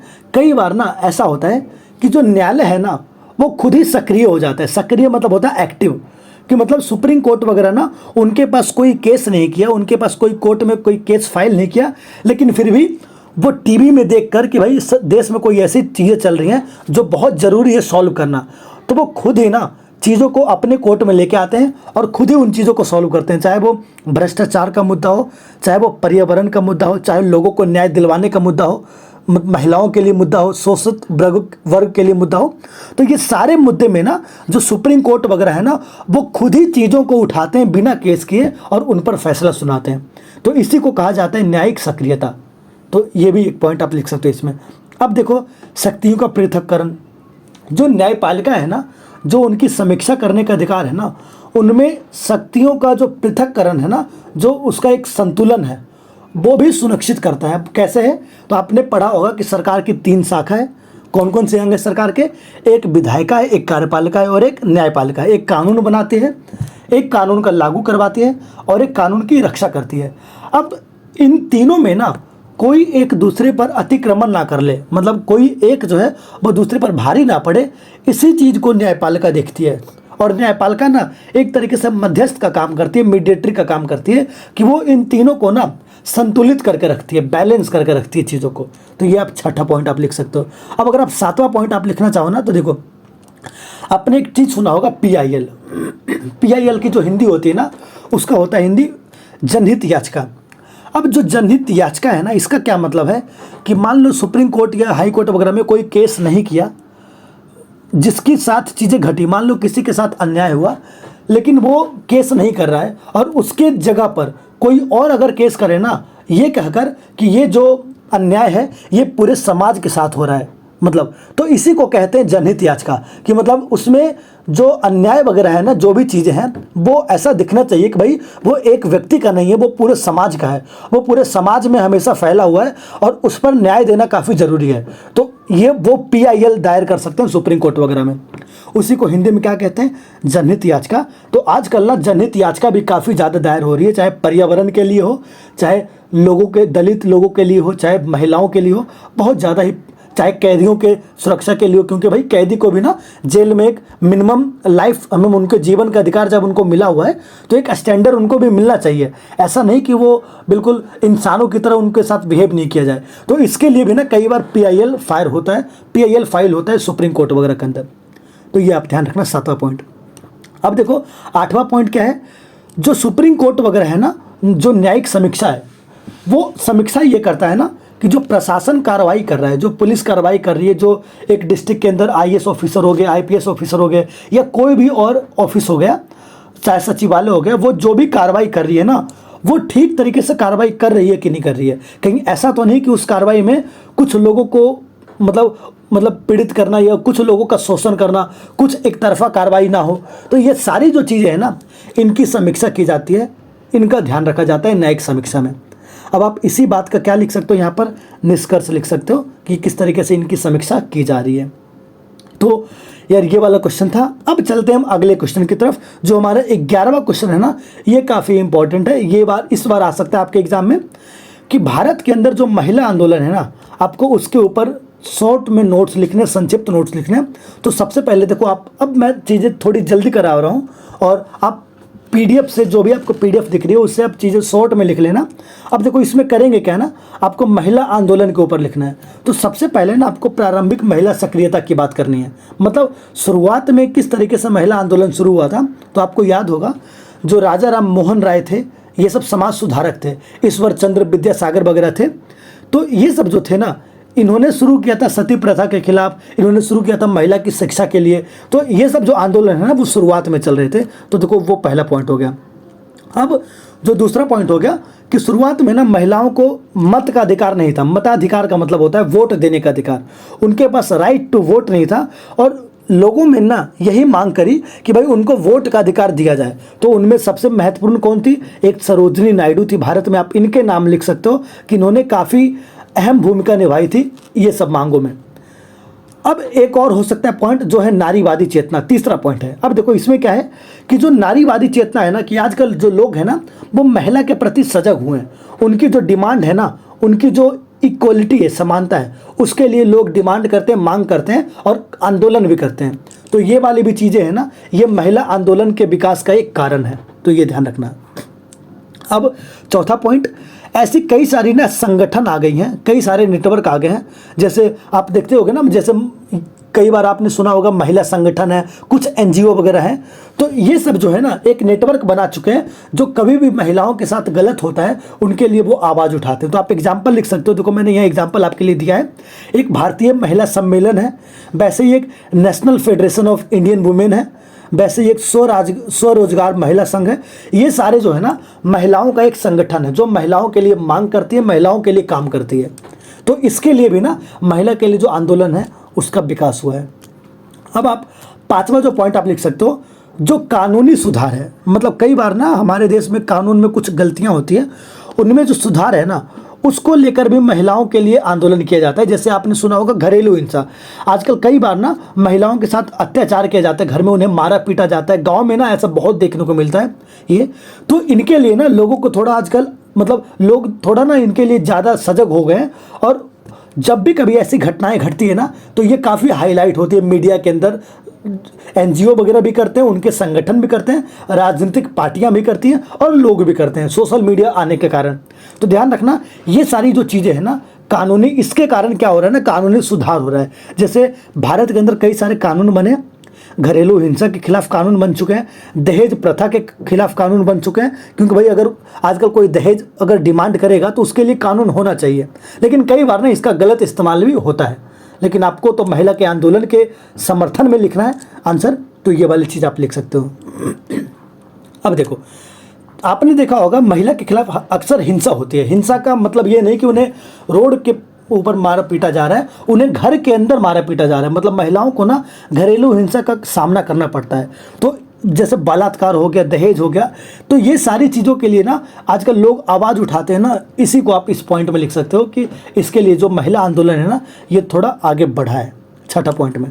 अब सातवां जो पॉइंट है ना वो है अंतर भागीयता और संवेश। अब इसका क्या मतलब होता है ना कि जो महिला वगैरह का आंदोलन हो रहा है ना वो जाति में, धर्म में, या कामुकता का मतलब होता है भाई सेक्सुअलिटी में। जो लोग मतलब आजकल जो लोग उनकी पहचान बन गई है ना, उनके साथ जो भेदभाव होता है, उनको 2 ही 3 चीज़ों के लिए देखा जाता है महिलाओं को, कि भाई वो घर के काम करने के लिए बनी है या वो ऐसे के लिए बनी है। तो ये सारी जो चीज़ें हैं ना आज के समाज में टूट रही हैं सारी धारणाएं।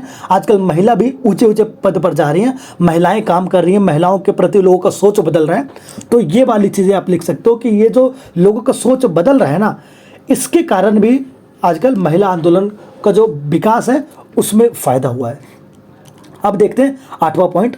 तो आजकल बात होती है ना महिला स्वास्थ्य की और प्रजनन अधिकार की, कि कई बार ना जब बच्चा जन्म होता है ना, जब बच्चा जन्म लेता है तो उनमें ना महिला को काफ़ी खतरा होता है, उनके स्वास्थ्य के ऊपर खतरा होता है, उनकी कई बार डेथ हो जाती है इस तरीके से।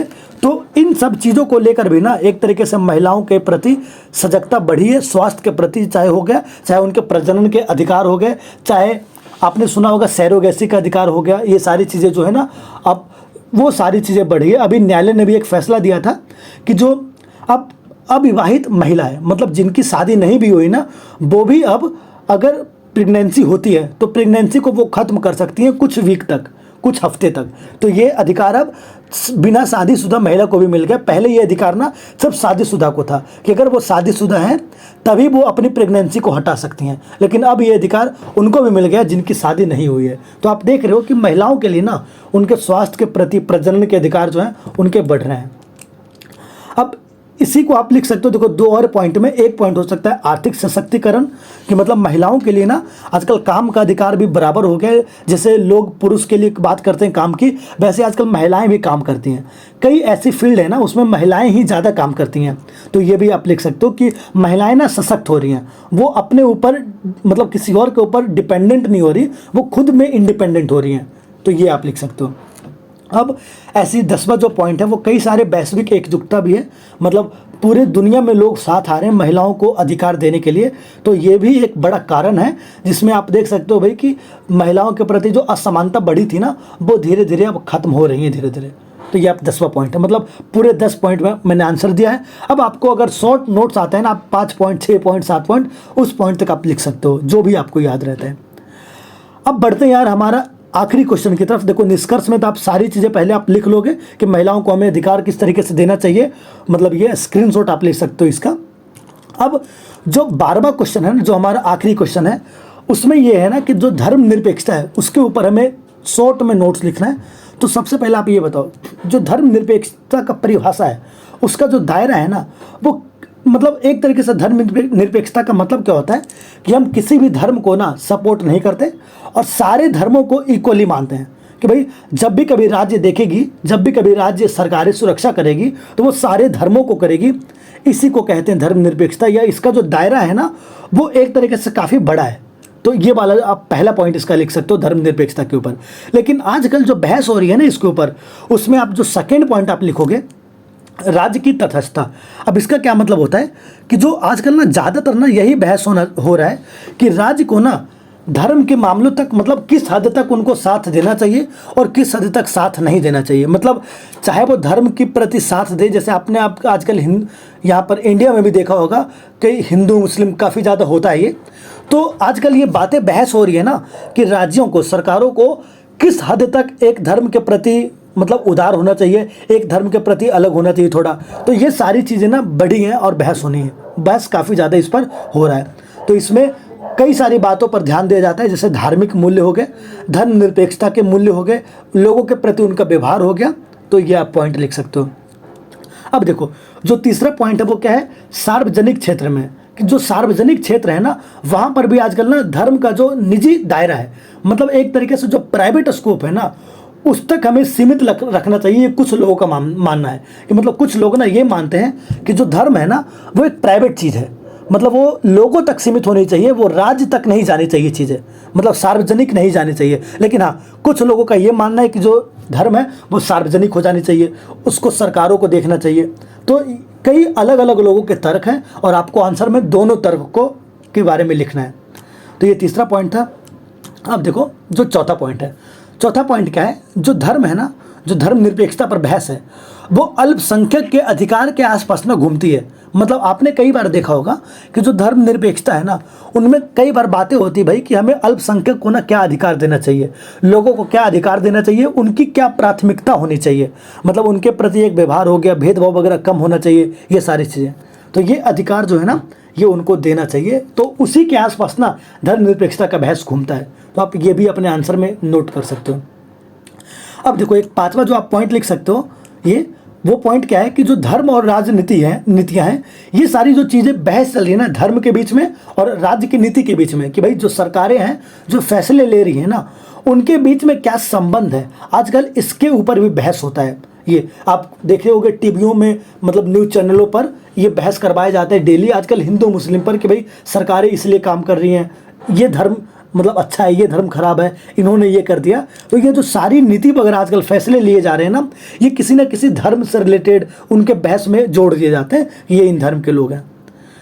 अब बात करते हैं इसका छठे पॉइंट की। तो सबसे पहले एक होता है सांप्रदायिकता और धर्मनिरपेक्षता, कि मतलब जो सांप्रदायिकता है ना और जो धर्मनिरपेक्षता है इनके बीच में ना अक्सर एक तरीके से विवाद रहा है कि भाई जो धर्मनिरपेक्षता की बात है ना वो फॉलो नहीं हो पाई है और सांप्रदायिक चीज़ें ना ज़्यादा बढ़ी हैं।